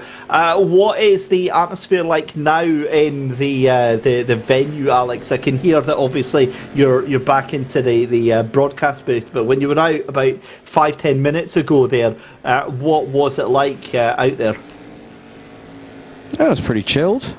Nice to, just sort of sample the atmosphere. It's one thing to sort of like see it from a broadcast perspective, but then to see it all together with all 15 sim rigs all round each other, and the seating area in the middle. You can't quantify what that feeling is like. But yeah, it's pretty good, and I'm just waiting for when we hit 0. We're all going to have plenty of, it's all about the bants, as they say, David. Once we've got the podium ceremony out of the way and everyone starts making their way home ahead of another week on the cards, thanks to tomorrow morning, of course. Yeah, I mean, the atmosphere's still been as it has been all day long since people started rocking up at 10 o'clock this morning. And on that note then, obviously, tiredness has to be a factor for some of these drivers. They've been in the venue, as you said, since 10 o'clock, getting a little bit of cheeky early morning practice in as well. And, you know, it's late on in the day. We're coming up to 7 o'clock UK time with 53 minutes to go, which means we're going to be knocking boots off of 8 o'clock before the drivers actually get finished tonight. And you know, I wonder what the plans are for a lot of the drivers afterwards. Do they go out and celebrate with their teammates? Do they all head off in their separate ways? Do you get much of that information from them, Alex? Well, when I did round one with your good self in, last year, for the 12 hours of Bud, I think a lot of people, it was a very, very long day.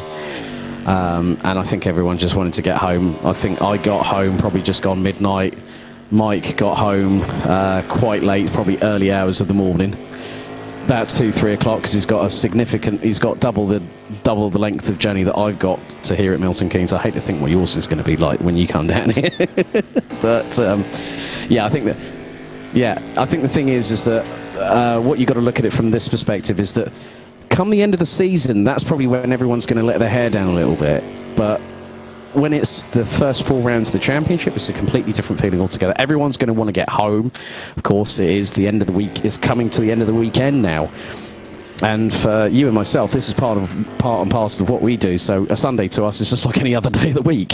But yeah, I mean, a lot of these people do have daytime jobs to go to, Monday through Friday. Yeah, that's exactly it. And after that, their sort of life goes on. So fascinating to see it all unfold. And we've got a yellow flag briefly out in Sector 2. I'm going to keep an eye and see if I can find out who that was bringing out that yellow flag. I can't see anybody losing too much time just now, apart from potentially maybe Barracuda, who somehow, I mean, could you imagine it, Alex? Barracuda right now in third place, actually, yeah. So they've obviously just done a different pit strategy to Camsport, who are behind. But yeah, could you imagine if they got a podium out of this? I think they would be probably over the moon and smiling more than the Cheshire Cat from Alice in Wonderland on that one.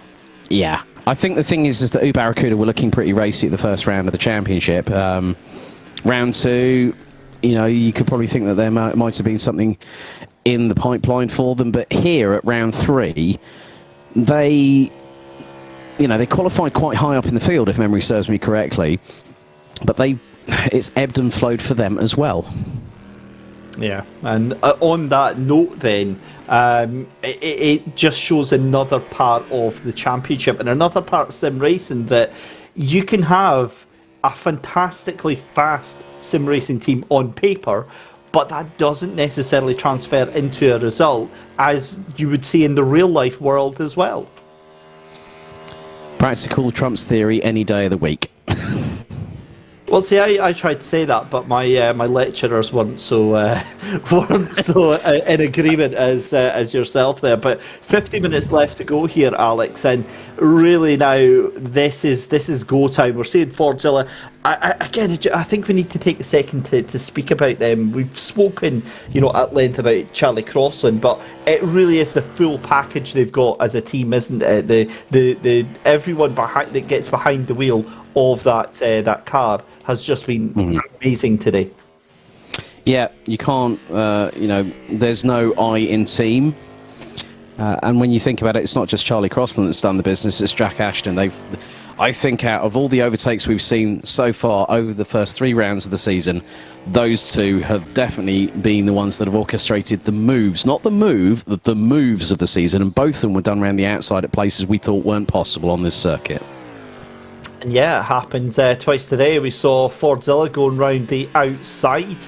I believe that was of Zancho, and we also saw, was it not Rachel Racing that were involved in one of those moves as well. So yeah, that was awesome to see. And I'm just thinking, I mean, obviously, Fordzilla Championship-wise, this leaves them in a fantastic position ahead of the final 2 rounds as we go to Portimao and we go to Spa. And I think of that final race of the season, a full 24 hours, a full day of racing. And again, do you think at this point the teams are starting to think about those final 2 races and the extra effort required for both of them? They are, but they're also thinking about the amount of points that you accumulate. You get double points at Portimao, you get quadruple points at Spa-Francorchamps. So like I said earlier, 150 points if you win both races, and if Fordzilla, you know, at the end of the day, Fordzilla, I think we've just had a car off and has just glanced a wall. Just keeping an eye on who that might be. Not too sure who that is. That could be the number 3 Rocket Zancho's. Not too sure which one it was, but yeah, it was the number 3 car that's in 6th place at the moment. I think it might have had a little bit of a moment just now. I did see a car hit the wall. Going to go to a replay now, David. And this is into one of the right-handers. Back end steps out to the left, and it has a bit of a tank slapper, and the car drifts sideways, backwards. The right rear is going to hit the wall first. Actually, it's the left side that glanced. Well, no, he didn't even glance the wall. It just knocked over the Simply Race Endurance Series advertising banner there. So what a save, unlike what happened earlier on in the race. Well, I mean, that's a crime in itself, knocking over those pit boards. I think that's got to be, what, a 25-second penalty at least for that sort of an infringement. Joking aside, though, I mean, that is a lucky escape for that Rocket Zancho Sim Sport machine to not even touch the wall there. But again, it just shows at this late stage of the race how many of these drivers can still get caught out. We're about another 5 minutes away here, Alex, from getting some pit stops going on the way.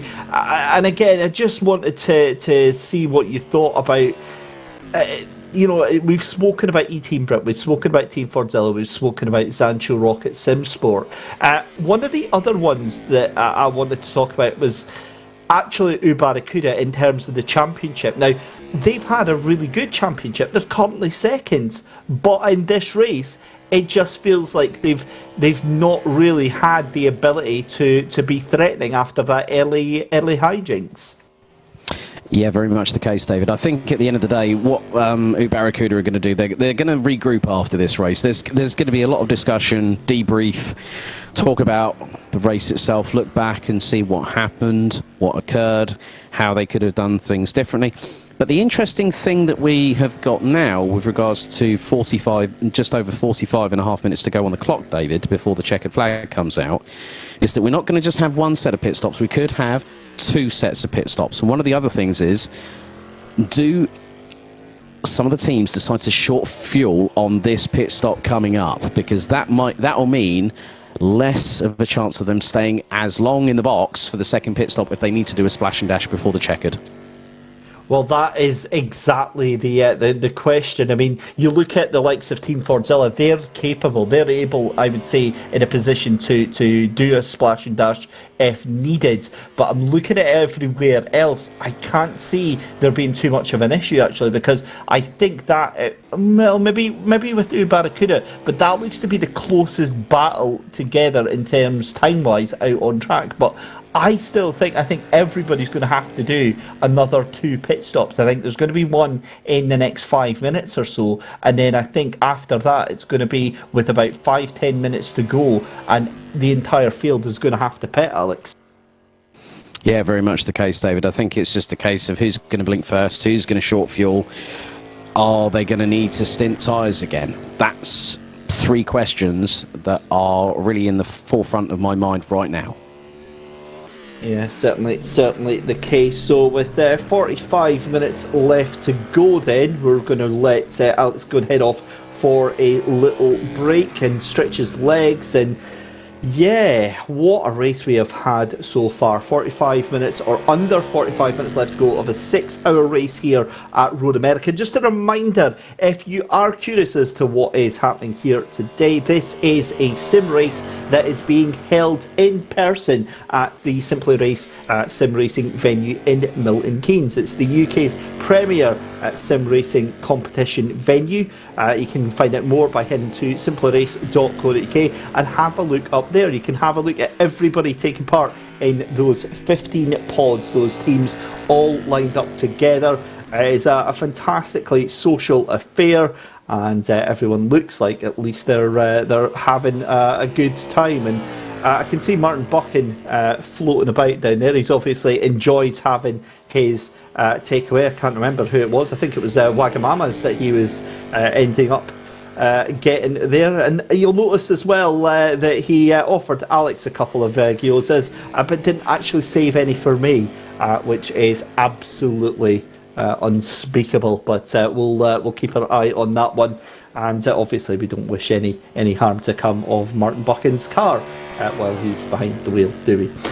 E-Team Brett currently down in 7th place. Cracking job done with Max Spinner and Hamish Eisner, who did a remarkable effort getting back behind the wheel. And yeah, she can be very, very proud of herself in that one. But it is still Team Fordzilla out in front, and they've done a brilliant, brilliant job of putting an absolute stranglehold on this race just now. It's been a really, really tough outing for pretty much everyone else on the field, but Fordzilla managing to weather the storm there, despite the late efforts of Zancho Rocket Simsport and Rocket Zancho Simsport.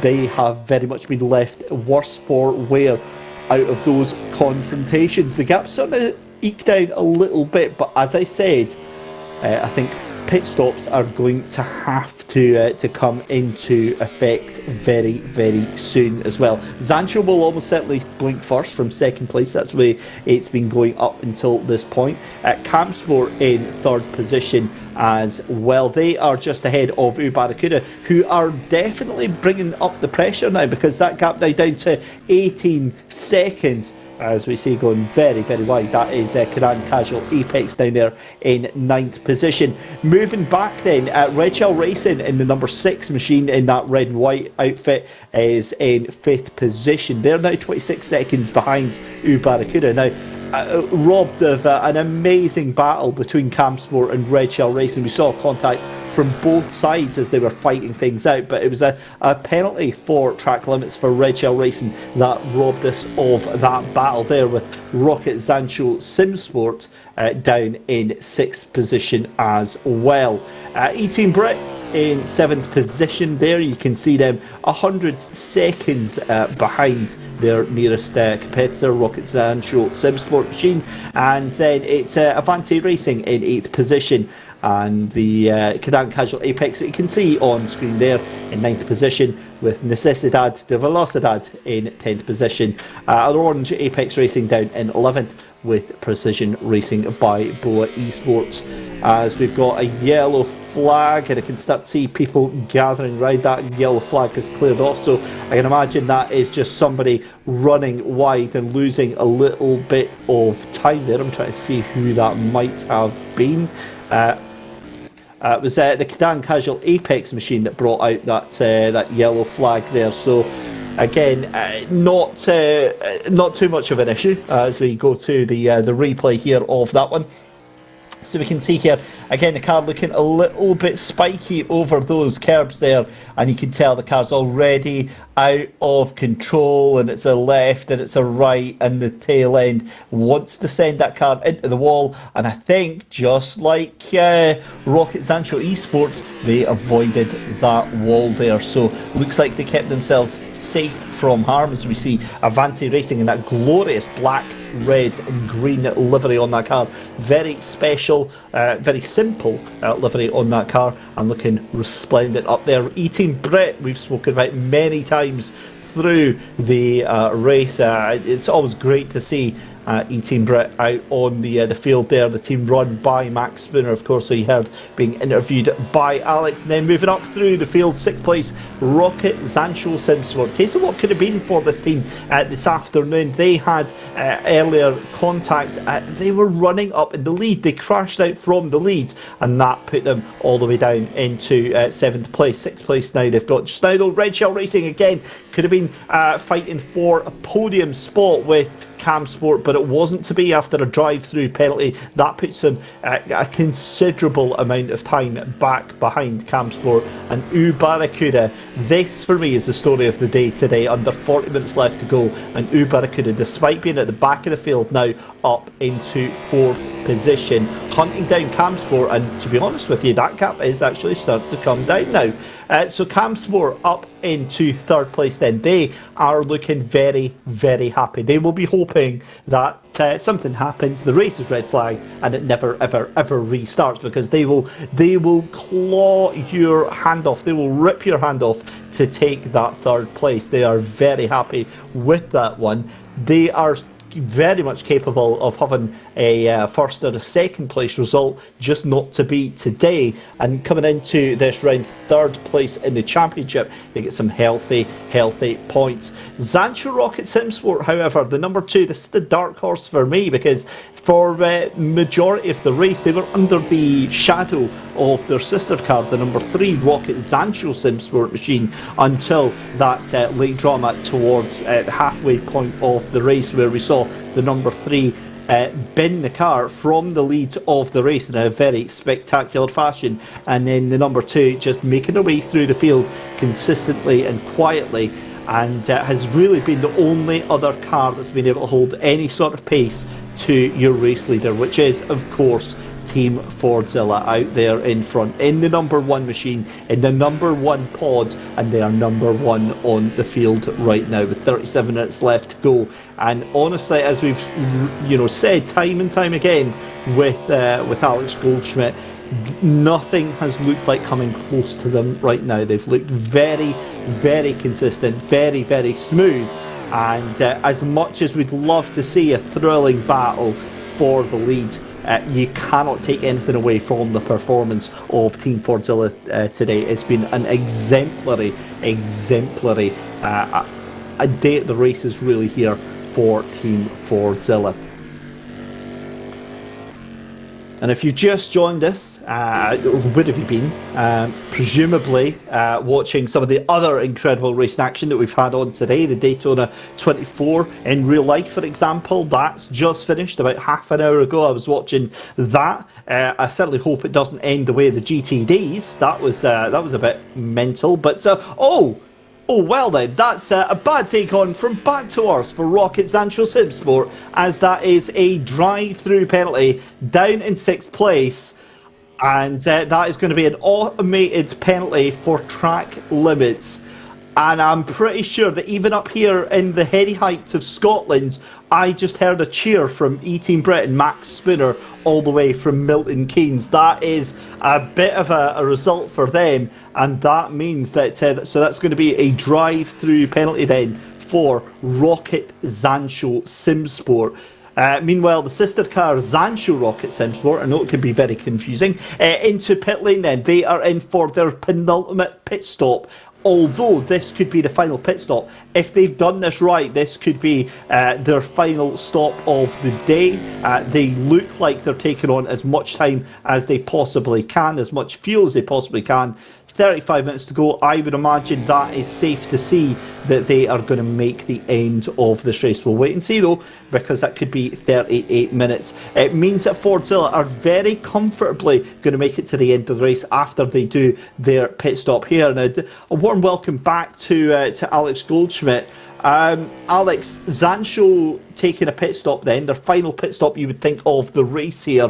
Fordzilla yet to pit, but we've got a yellow flag in Sector 1, and I get the feeling that was Zancho Rocket Simsport straight out the pits there, maybe.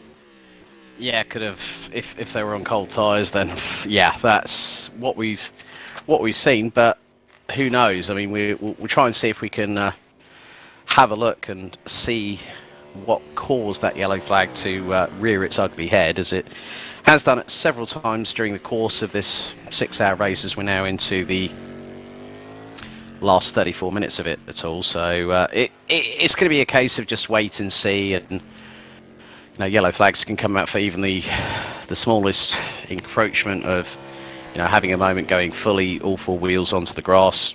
You just don't know, but whether someone's had a bit of a spin somewhere, it's difficult to really quantify where that yellow flag has happened. But at least with the fact, with some of the sim racing that myself and David have looked at before, we haven't got 30 plus cars to worry about. We've got 12 to worry about. And the good thing is, with 33.5 minutes still to go, we still have all 12 cars still running, still circulating as things stand. So that is proof in the pudding that all the drivers and the teams wanting to make the checkered at the end of what's been an enthralling, captivating, and also very draining 6 hours here at Road America at Elkhart Lake in Wisconsin, opened back in 1955. A stalwart on the calendar for American sports car racing, and here it's provided us with a thrilling halfway point of Season 4 of the Simply Race Endurance Series. Oh, the number 5 has just gone for a bit of a spin coming out of one of the corners. That was the number 5, the Necesidad de Velocidad car, that has just had that moment there, still running in 10th position.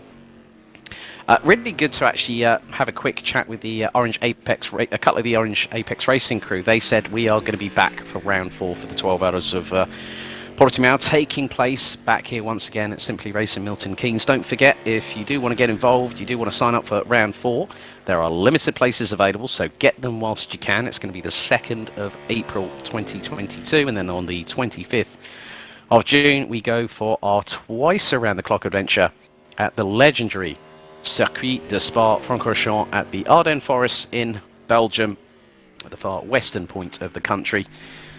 But 31 minutes and 56 seconds to go, David Christie. It has been, as much as it's flown by, we wished it could, a lot of us would think, well, hang on, we should be 3 hours in, not 30 minutes to go. Yeah, exactly. It's one of those things that it does take an awful lot out of everyone involved, out of the drivers, out of the teams. It is only a 6-hour race, but it's still a 6-hour race, and that goes for myself and you as well, Alex, and poor Mike Yao, who is the one-man band production team here. The effort that goes in is...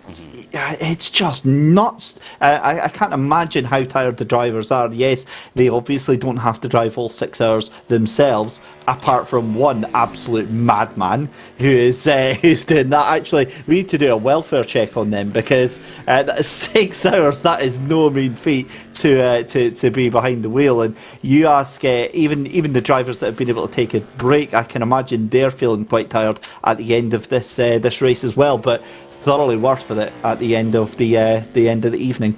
Yeah, I think Will Dendy's running in the number 2 car, and that's running second at the minute. So Team Forzilla looking to now come in for their final pit stop with 30.5 minutes to go on the clock. And get an indication of how long they'll be in the box for. 20 seconds have just elapsed at the minute as things stand. And for those wondering what it looks like when a car's sitting in the pits, there you go. You can see that the counter is the amount of seconds that the car is spending in the pits.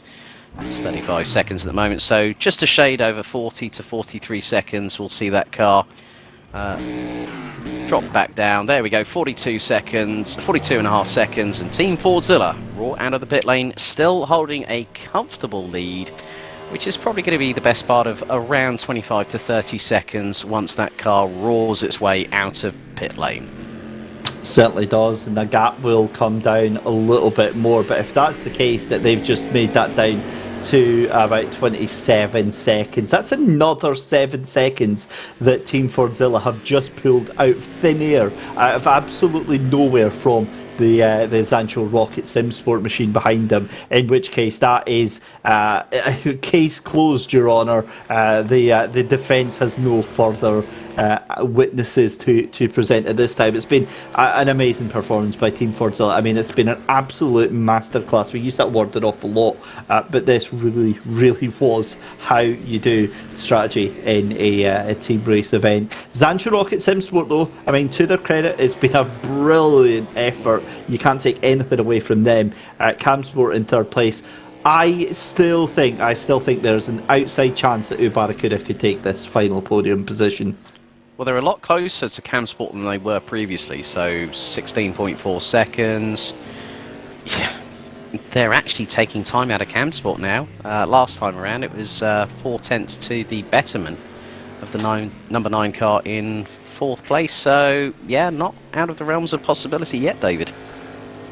Yeah, it's fantastic to see. It's been a real treat to get to watch all of this unfold in front of our very eyes. Rocket Zancho Simsport, then the sister car of the number 2, the number 3, into pit lane as we speak just now for their final pit stop of the race. And this is it. This is now the final pit stops of the race. There's no two ways about it. We've seen the cars being able to do 35 minutes easily in their stint, so we're now under 30 minutes now. So anybody else might be advised to just get in now, fill up the tank, and get on with it, especially if you're looking to try and get the undercut or try and take a little bit of time from the car in front of you. But in all intents and purposes, unless you're Camsport, who are 7.3 seconds behind Zancho Rocket Simsport, there's nobody really that's in danger of getting the undercut done to them. No, I mean, it's going to be difficult to quantify whether Red Shell Racing are going to do an undercut, because they're, 35 seconds behind Barracuda, who are 16.5 seconds behind Camsport.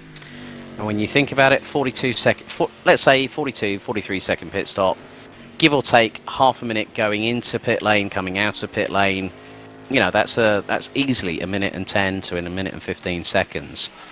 So we'll get a real inkling after the final set of pit stops have occurred, if they haven't already, as to where we will see our eventual finishing order. But Barracuda again, well, that time they were quite comparable. It was a 1:51.465 for Camsport, 1 minute 51.471 for Barracuda. So basing it on that, and the gap between Camsport and Barracuda has been ebbing and flowing. I think that was the terminology you coined a bit earlier on in the broadcast, wasn't it, when we got underway and we got into the first 15-30 minutes of the race. That has been ebbing and flowing, as has the gap between Zancho Rocket Simsport and Camsport in for second and third position. I mean, Red Shell Racing, after the oh no track limits penalty coming right their way, slam dunk, courtesy of the automatic stewards on R Factor 2, yeah, they'll be kicking themselves about it. But I would think that you never know, we might see a good performance from them at Portimao. Obviously, they'll be in the Corvette C8R, which is the car de rigueur at Imola, wasn't it? 6 out of the 13 cars were, I think, Corvettes, if memory serves me correctly. I think you're absolutely spot on. You've certainly got a better memory than me on that, Alex. That's for sure. I did my notes beforehand just to be on the safe side. So, like, how many cars were there? Okay, so we had this, and it was sort of like when they lined up for the standing start at Imola. That was when I could actually go, right, okay. You're an Aston. Oh, you're a Corvette, and it's a front row Corvette lockout. Hooray!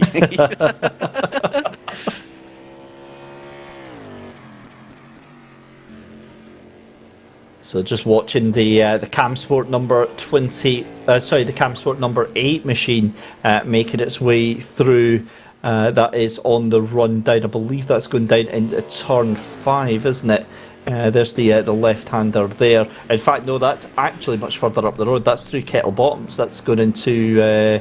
no, I am talking nonsense. I was absolutely right. That was the Moraine Sweep into 5. That's now 6 and then 7 as well through into the Hurry Downs. I should really trust myself, actually, because my brain knows what it's talking about, and then I start questioning it, and then it turns out it was actually what I thought all along. But the point being, Camsport, I'm not sure if... Oh, and that was a big wiggle there. Well, there we go. That's any chance of them catching up on the Zancho Rocket Simsport, I think, has now just flown out of the window with that little oversteered correction there just now. The gap to Team Fordzilla between first and second place, though, is coming down a little bit. It's now starting to go back up again. Again, I think this is just Team Fordzilla easing off with 24 minutes left to do.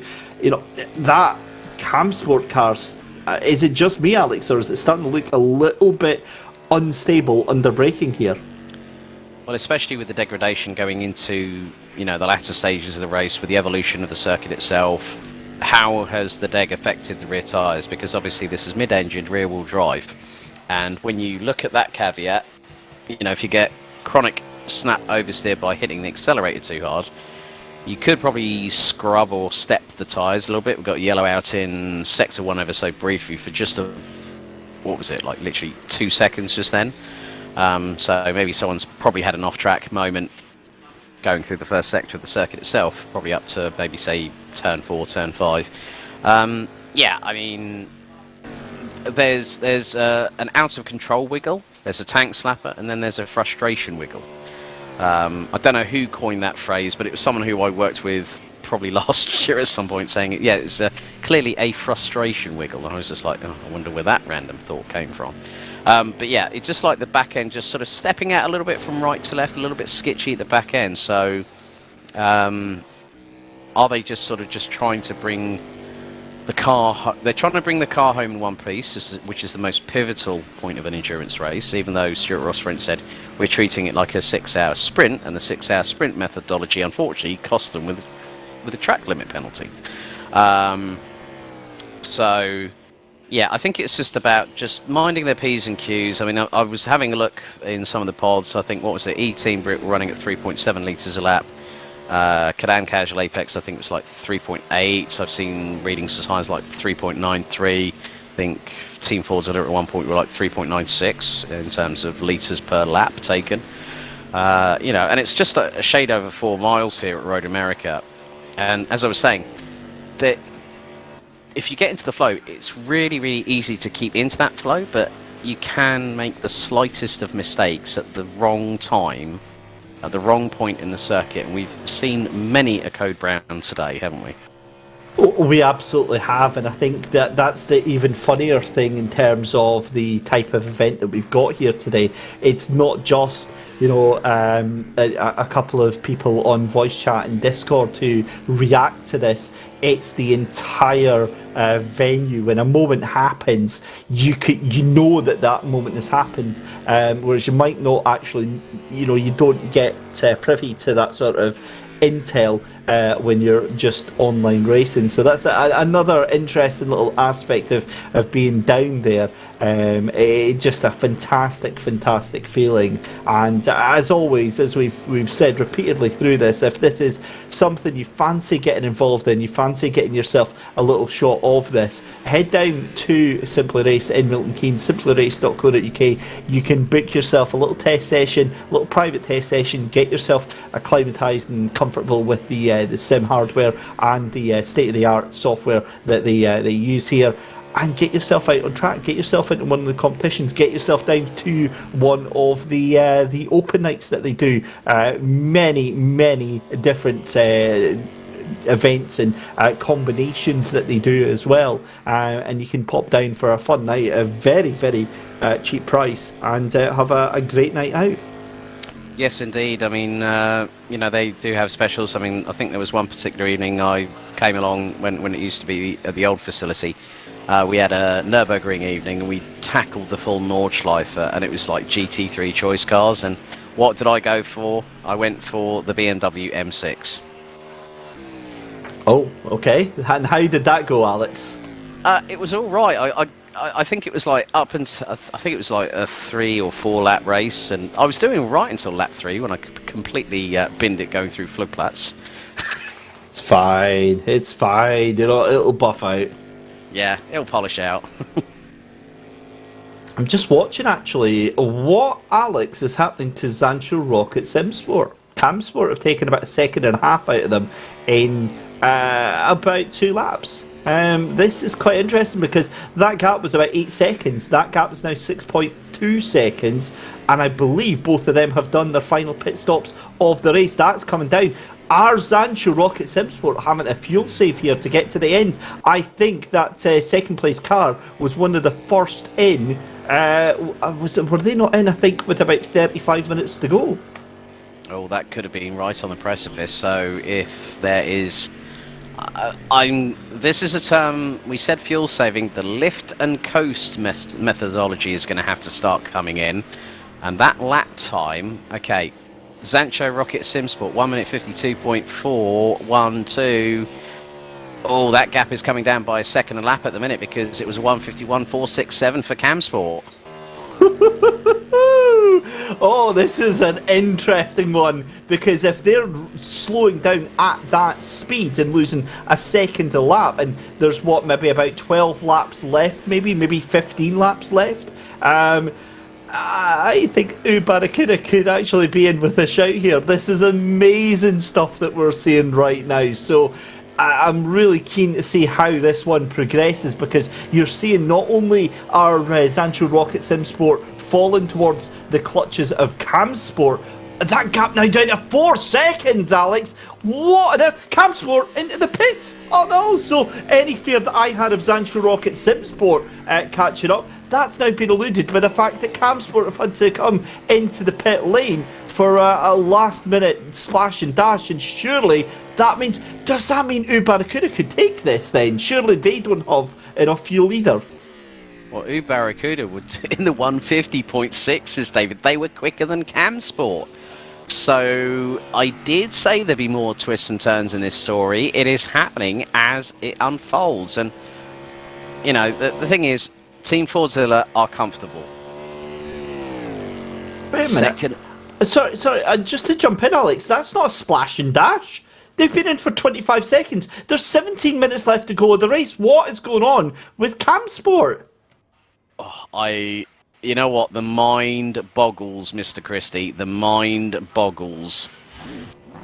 That was 37. Oh, hang on. I just saw 37 indicated on the side pod of that car. That's 5 seconds away from a full pit stop. That's probably short fuel and full set of tyres. Because they'll want that car to be up to full speed. Because now, I can guarantee you this. I think that second and third is on the precipice. We've got to wait and see now what Zancho Rocket Simsport and Barracuda do next. Now, Barracuda were 2.1 seconds quicker on the previous lap, and they're currently running in third. So Zancho Rocket Simsport, it's the old splash and dash I fear is coming. But I don't understand that. So if they're running low on fuel, Alex, why wouldn't they just come in now, stop the bleeding and just get it done? That's a strange strategy for me for Zancho. Surely they can't hold it out for the 16 minutes. And in fact, into the pit lane comes Barracuda. Yeah, now it is game on for the last two steps on the podium. This has blown it wide open. I've just had Mike just say to me that, Zancho Rocket Simsport are going to have to bring it in. They've got no choice. So we now have a fight, a genuine fight, and I couldn't be more excited with 15 3/4 minutes to go. Second and third on the rostrum are not decided yet, my friend. Yeah, it's certainly not, and we're just watching as Barracuda then into pit lane. They must have a late pit lane then. What is going to happen here? All Barracuda have to do is stop with less than 25 seconds or 30 seconds even on the clock, and they would do the jump. They would do the ultimate jump over Camsport. This is absolutely huge. The gap coming down now, I don't think it's going to be enough. It's 20.5 seconds. It could be. They're already out of pit lane. They've done it. Barracuda have done the jump, and it's going to be so close with Camsport. That is sensational to come all the way from the back of the field and pitch them on strategy. That is one of the moves of the night. Alex, I cannot believe what I've just seen. I told you we were going to have something else, a new chapter being written. It's happened right there. And that's exactly what Barracuda needed to do. Camsport were in the pits for 37 seconds. Barracuda 16.5 seconds quicker in the box. That just goes to show they must have calculated, they must have gone, right, how much do we need to not only finish the race but also have that additional fuel for that cool down lap, because as per the regulations, every single car has to drive unassisted to the pit lane after the checkered flag falls. So now, and Barracuda, get this, David, are 3.9 seconds ahead of Camsport. Now, the biggest thing from... So the biggest thing is that Camsport have I think Camsport have gone for new tyres. Barracuda, I would hazard a guess, might have decided to double stint, and I would imagine there's going to be an undercut coming, and it could be coming from Zancho Rocket Simsport right now. Well, we're about to find out, but otherwise, Alex, the other huge implication is that Barracuda came into this round in front of Camsport in the championship, so they retain that advantage. It's a penalty coming up for Necesidad de la Velocidad down in 10th position. Look at me just throwing it out there like it's no issue whatsoever. Yeah, it's fine. Yeah, just rolled off the tongue there. After about 40 times of trying it. But with 30 minutes to go, that is going to be the least of their worries. I think they're safe in their position. The question is now, can Camsport catch on to the back of Barracuda? They look like they've got the pace. They've taken 7/10 of a second out in that first part of the lap alone. The question is, Zancho Rocket Simsport, when did they come in? Because as it stands, they are hemorrhaging time left, right and centre to Barracuda. They're going to light up the touch paper, possibly try to extend the gap with a decent in lap and then head into pit lane. But as it stands with 12 minutes left to go, Team Fordzilla out in front. That gap, 35 seconds, can you believe that, Alex, over Zancho Rocket Simsport, and it's going to extend even more once these laps go in. When you think about it, coming into this round, Barracuda and Camsport separated by a single point. Now, this will extend by double. It will extend to 2 points going into the penultimate round of Portimao on the 2nd of April for the 12-hour race in the GTE machinery. But yeah, 12 minutes to go. I'm now going to keep... We need to keep our eyes on Zancho Rocket Simsport. If that car manages to lift and coast enough, because, I mean, considering the gap that's between them is 63.5 seconds. It's dropping though at the moment because Barracuda are starting to light the touch paper because they just went a second quicker in the first sector in comparison with Zancho Rocket Simsport. So I've got one phrase to say: all bets are off. Absolutely. I think you're absolutely spot on with that one. Camsport are hunting as well. They want this. This could very well be a three-way fight for second place, because if Zancho Rocket Simsport continue to hemorrhage the speed that they are hemorrhaging right now, then they are going to be very, very difficult in terms of positioning for Barracuda and for Camsport as well. But Camsport right now, they look like they've got the bit between their teeth with 11 minutes left to go. They're down in 4th position. They're on the run down through turn 4. This is the long sweep towards turn number 5. This deep left-hander, and again you can see the light almost completely gone here at Roads America. 62 seconds now is the gap up to Zancho Rocket Simsport, and I think that is not going to be enough. I think it's probably going to take them about maybe 35 seconds to get in and get out of pit lane before they even put any fuel into the car. Yes, they can do a splash and dash, but how much is going to be enough, given that, as you said, Alex, they still need to do that lap after the race has finished. So Camsport now 2.2 seconds behind here.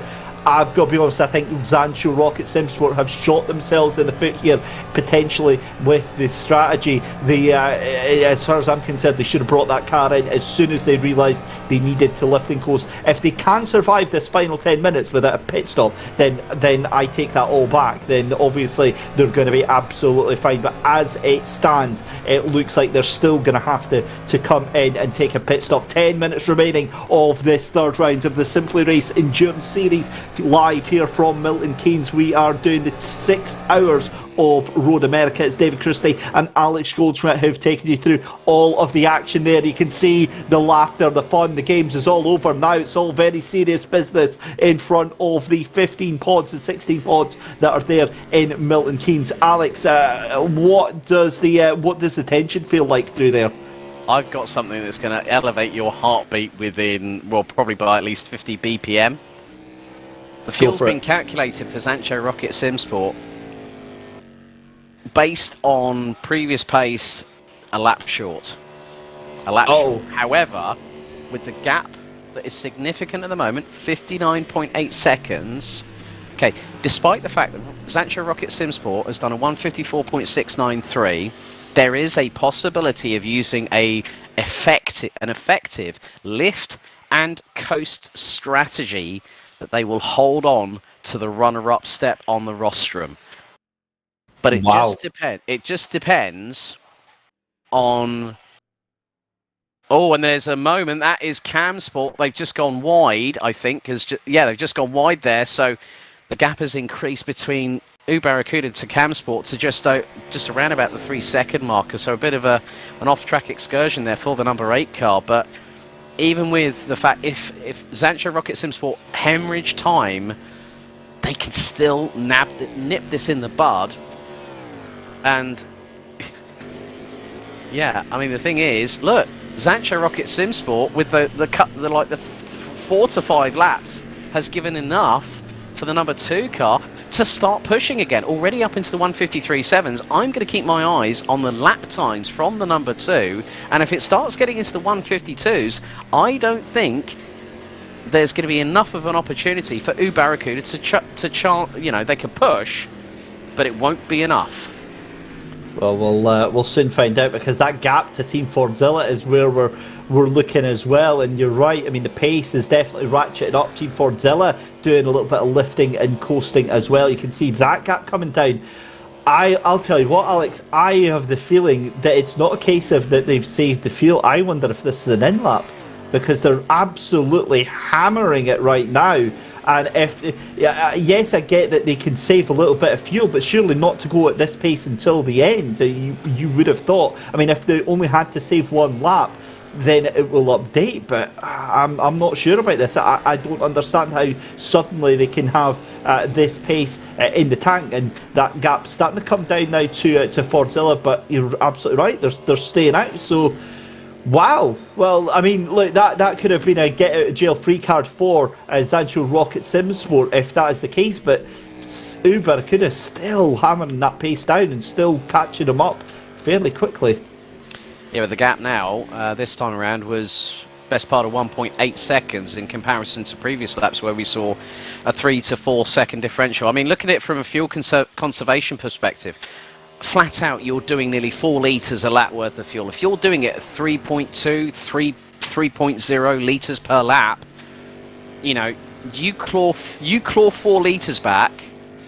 That gives you that additional lap window you need, and I think that's exactly what they've done. They've calculated that they've probably given themselves a little bit of leeway as well. Maybe 2.9, 2.8 on the fuel mileage per lap through this stint. And that's probably what's made the difference from them having to do a splash and dash and taking the checker in second position. Well, we'll wait with bated breath to see. But again, you're just seeing the pace differential right now. Zancho having to do some extreme fuel saving to make sure that they're able to stay in contention here. Meanwhile, all eyes on to Camsport then, this number 8 machine that we can see catching up to Barracuda, and this could potentially be even worse for Zancho, because Camsport are now firing Barracuda up. They're pushing them to have to defend that position and to push as hard as they can. But I mean, you're right, Alex, depending on where the flag flies and how much time we've got left here, this could have worked out fantastically well for Zancho Rocket Simsport. It's still, I would say, it's still too close to call right now, but that gap now, 58 seconds, that's kind of hovering about the same mark here. Camsport down to 2.5 seconds here. 5 minutes left to go in the race.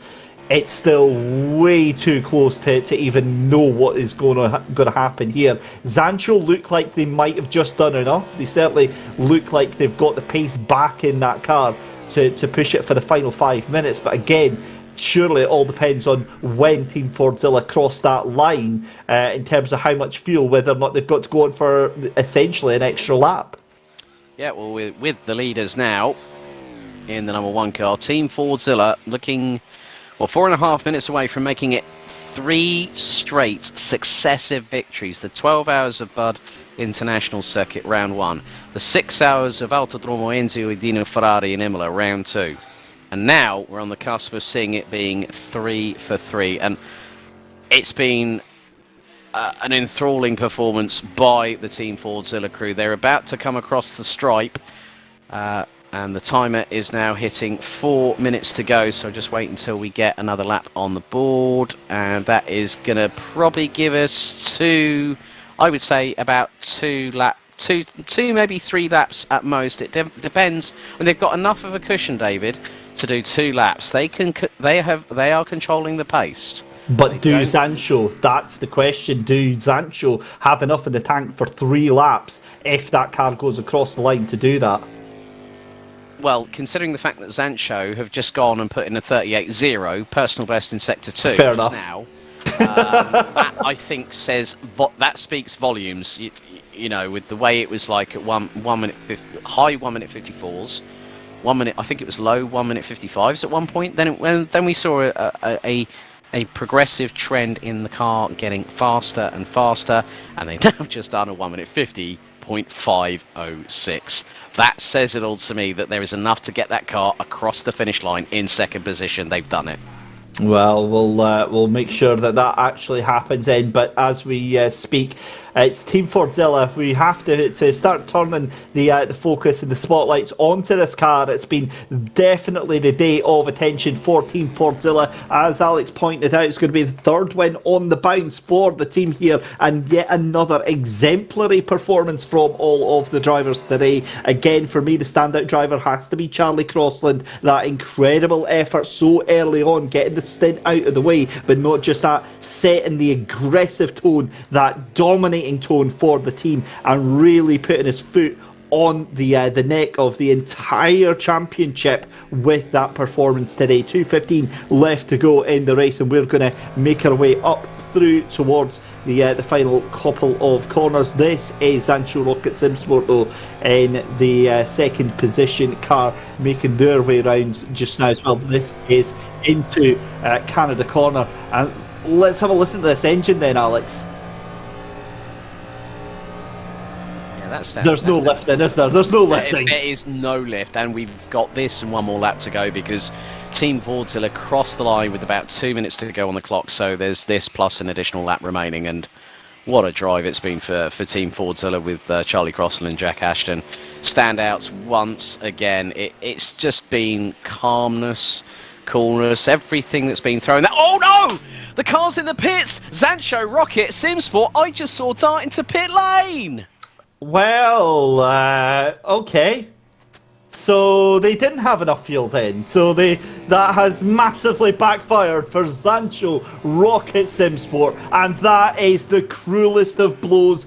Again, I am in no way into strategy or anything like that, but for me, the sensible thing would have been to stem that bleeding. They're into pit lane. It's going to be a very quick splash and dash. The absolute minimum of fuel surely going into that car, and unbelievably, surely they're out of pit lane. It's a 7.9 pit stop. I don't think that's going to be enough for Barracuda to take that position, but the time coming down very, very quickly. They need to make sure that they've got enough fuel in for this final lap coming in just now. Heartbreak, so very nearly coming to the shores of Zancho Rocket Simsport. If that's all they needed to do, they can breathe a sigh of relief. But Alex, we're about to head on to the final lap here as Team Fordzilla about to cross the line. Oh, this is proper stuff now. Yep, here at America's National Park of Speed, opened back in 1955. It's round 3, season 4, Simply Race Endurance Series. And the timer hits 0. This is the final lap of the race. It's been a dominant performance, and the pairing of Jack Ashton and Charlie Crossland at Team Fordzilla have been absolutely ruthless, absolutely cutthroat all the way through. Two of the most exciting, if not the most exciting, overtakes both round the outside at respective parts on the circuit. It has been mesmerising, David. I mean, to be completely honest, I knew that it was going to be a tough nut to crack. The pairing of the two cars of Sancho Rocket Simsport and Rocket Sancho Simsport gave it their all, but you know what, they ended up a little bit short at the end of it all. But credit where credit is due, the number 2 car, Sancho Rocket Simsport, still running a genuine P2. I can't believe what I'm seeing. That my heart was in my mouth. We've got a yellow out in sector number 1, but I just think there's a handful of corners still to go. And you can see here, they're on cruise control now, a Team Fordzilla. Last lap was a 1 minute 51.6. So David, over to you, buddy. Yep, here we go then, through the final parts of the circuit. Then we've done through the kink, then through the infamous turn 11, up through Kettle Bottoms then for the final time, down into Canada corner. And we've only got one more corner to do, which we do in style, round through corner 14, up the hill, and it's going to be a race win for Team Fordzilla across the line. A splendid, splendid win for the orange and blue boys yet again. It's going to be second place then for Sancho Rocket Simsport, 80 seconds behind. That in itself speaks wonders for the performance of Team Fordzilla, and it's an amazing day out. They can hold their heads very, very high indeed. Through turn number 8 comes the Sancho Rocket Simsport machine, round through the carousel, 19 seconds ahead of Barracuda. It could have been tears, but some amazing fuel saving work from the team at Sancho Rocket Simsport is what kept him to be able to take that 8-second pit stop, that splash and dash at the end, and still hold on to it. We keep our eyes open as well for Barracuda and Cam Sport, but it's all about the number 2 just now. There is Barracuda. That gap is just 2 seconds just now as they come through the tail end of the circuit. Sancho Rocket Simsport are going to come across the line to finish in second place. A very well deserved after 6 hours here at Road America. Second place goes to Sancho Rocket Simsport. And now we turn our attention to this raging battle that we've seen here. Barracuda on the verge of doing the unbelievable, the unthinkable, the unfathomable. They've taken third place, the final step of the podium, from absolutely nowhere, and Barracuda take third place. That is an unbelievable drive. Cam Sport also unlucky to miss out on that one. Fourth place for them. It's going to be fifth place for Red Shell Racing, sixth place for Rocket Sancho Simsport, E-Team Brit in seventh, Avante Racing in eighth, Cadan Casual Apex in ninth, Necesidad de Velocidad finishing in 10th, Orange Apex Racing across the line in 11th, and then Precision Racing by Boa Esports in 12th. My God, Alex, that was some finish to the race there, and what an incredible 6 hours here of Road America. Yeah, the biggest thing I just heard actually coming from pod number 9 was, yes, come on, that's exactly the kind of exaltation that a team like Barracuda needs. And what this does, it cements their second place in the championship standings going into the 12 hours of Portimao on the 2nd of April. They will be ahead of Camsport by just 2 points going into the penultimate round. And what's more, David, we've got double points on offer.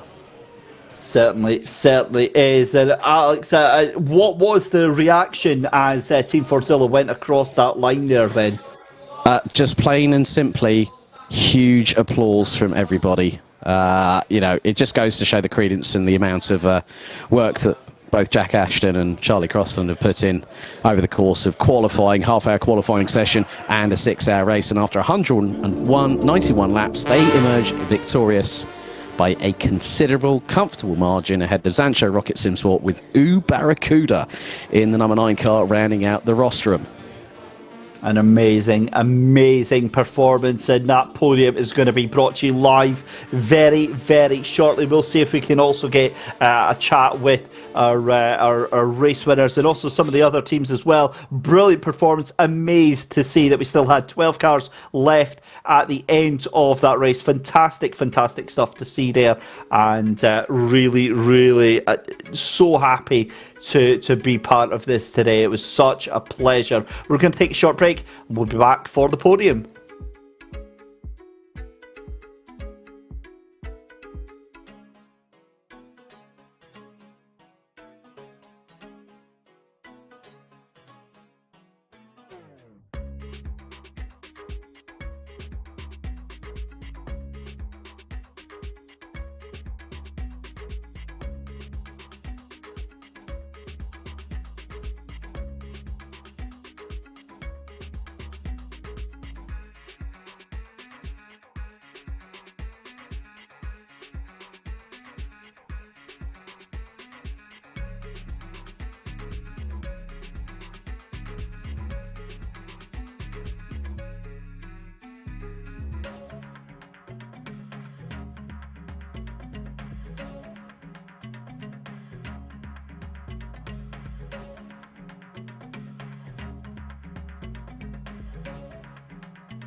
Right, ladies and gentlemen, can I have your attention, please? Right, firstly, on behalf of Simply Race, thank you very much for attending round 3 of the season. We've now got our top 3 podium. In 3rd position, ladies and gentlemen, Barracuda!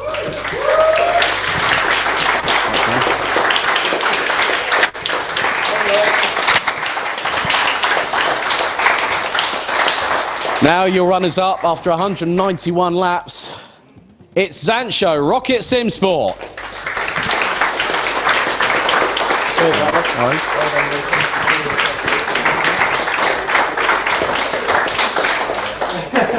But so far, it's 3 for 3 because you're round 3 winners. Teams Fordzilla.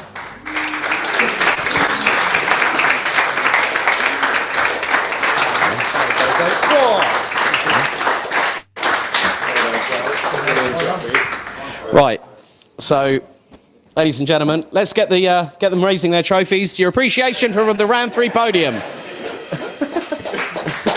Mind the ceiling whilst you're at it.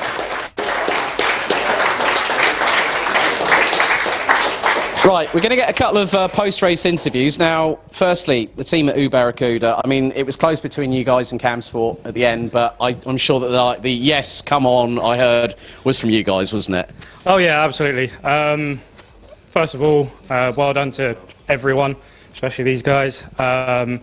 Little bit sorry for Cam Sport because I kind of feel like a little bit nicked it there, but I was not going to let a third podium go away, or 3 races in a row. Sorry, I have a podium slip away, so I was fully on it, and yeah, I just decided not to change tyres at the last stop, and that got me out in front, and I just held the gap.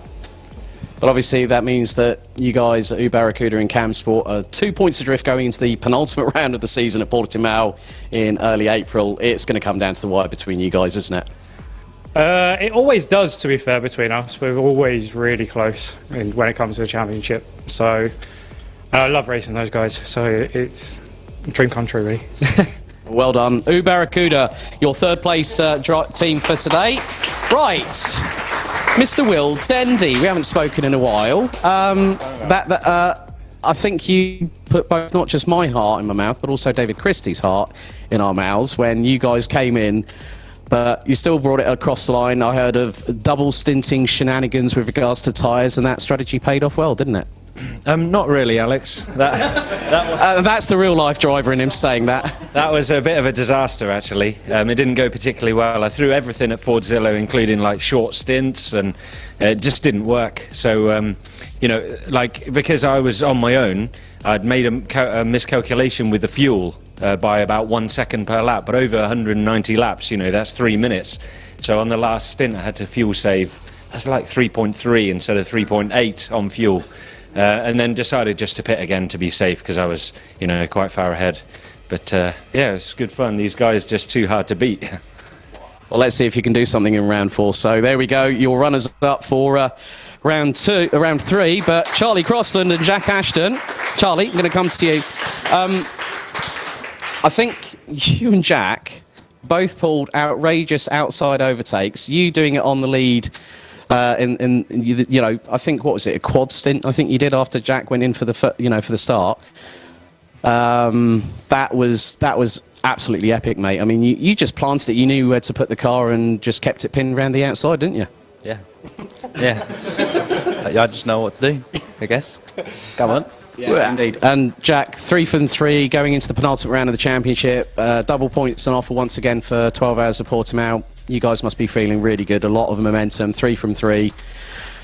It's going to take a lot for you guys to be knocked off your perch, isn't it? Yeah, I suppose for the championship we just got to get some podiums and that's sealed the deal, I guess, but I haven't really worked it out, but I assume that will be the case. I mean, the 24 is worth a lot of points, so it could be all for play for, but it depends what happens, I suppose. But yeah, I suppose we'll just work our hardest, see if we can get 5 from 5. Okay, guys, thank you very much. So, ladies and gentlemen, your appreciation for Barracuda, Sancho Rocket Simsport, and your round 3 winners, Team Fordzilla. Well done, guys.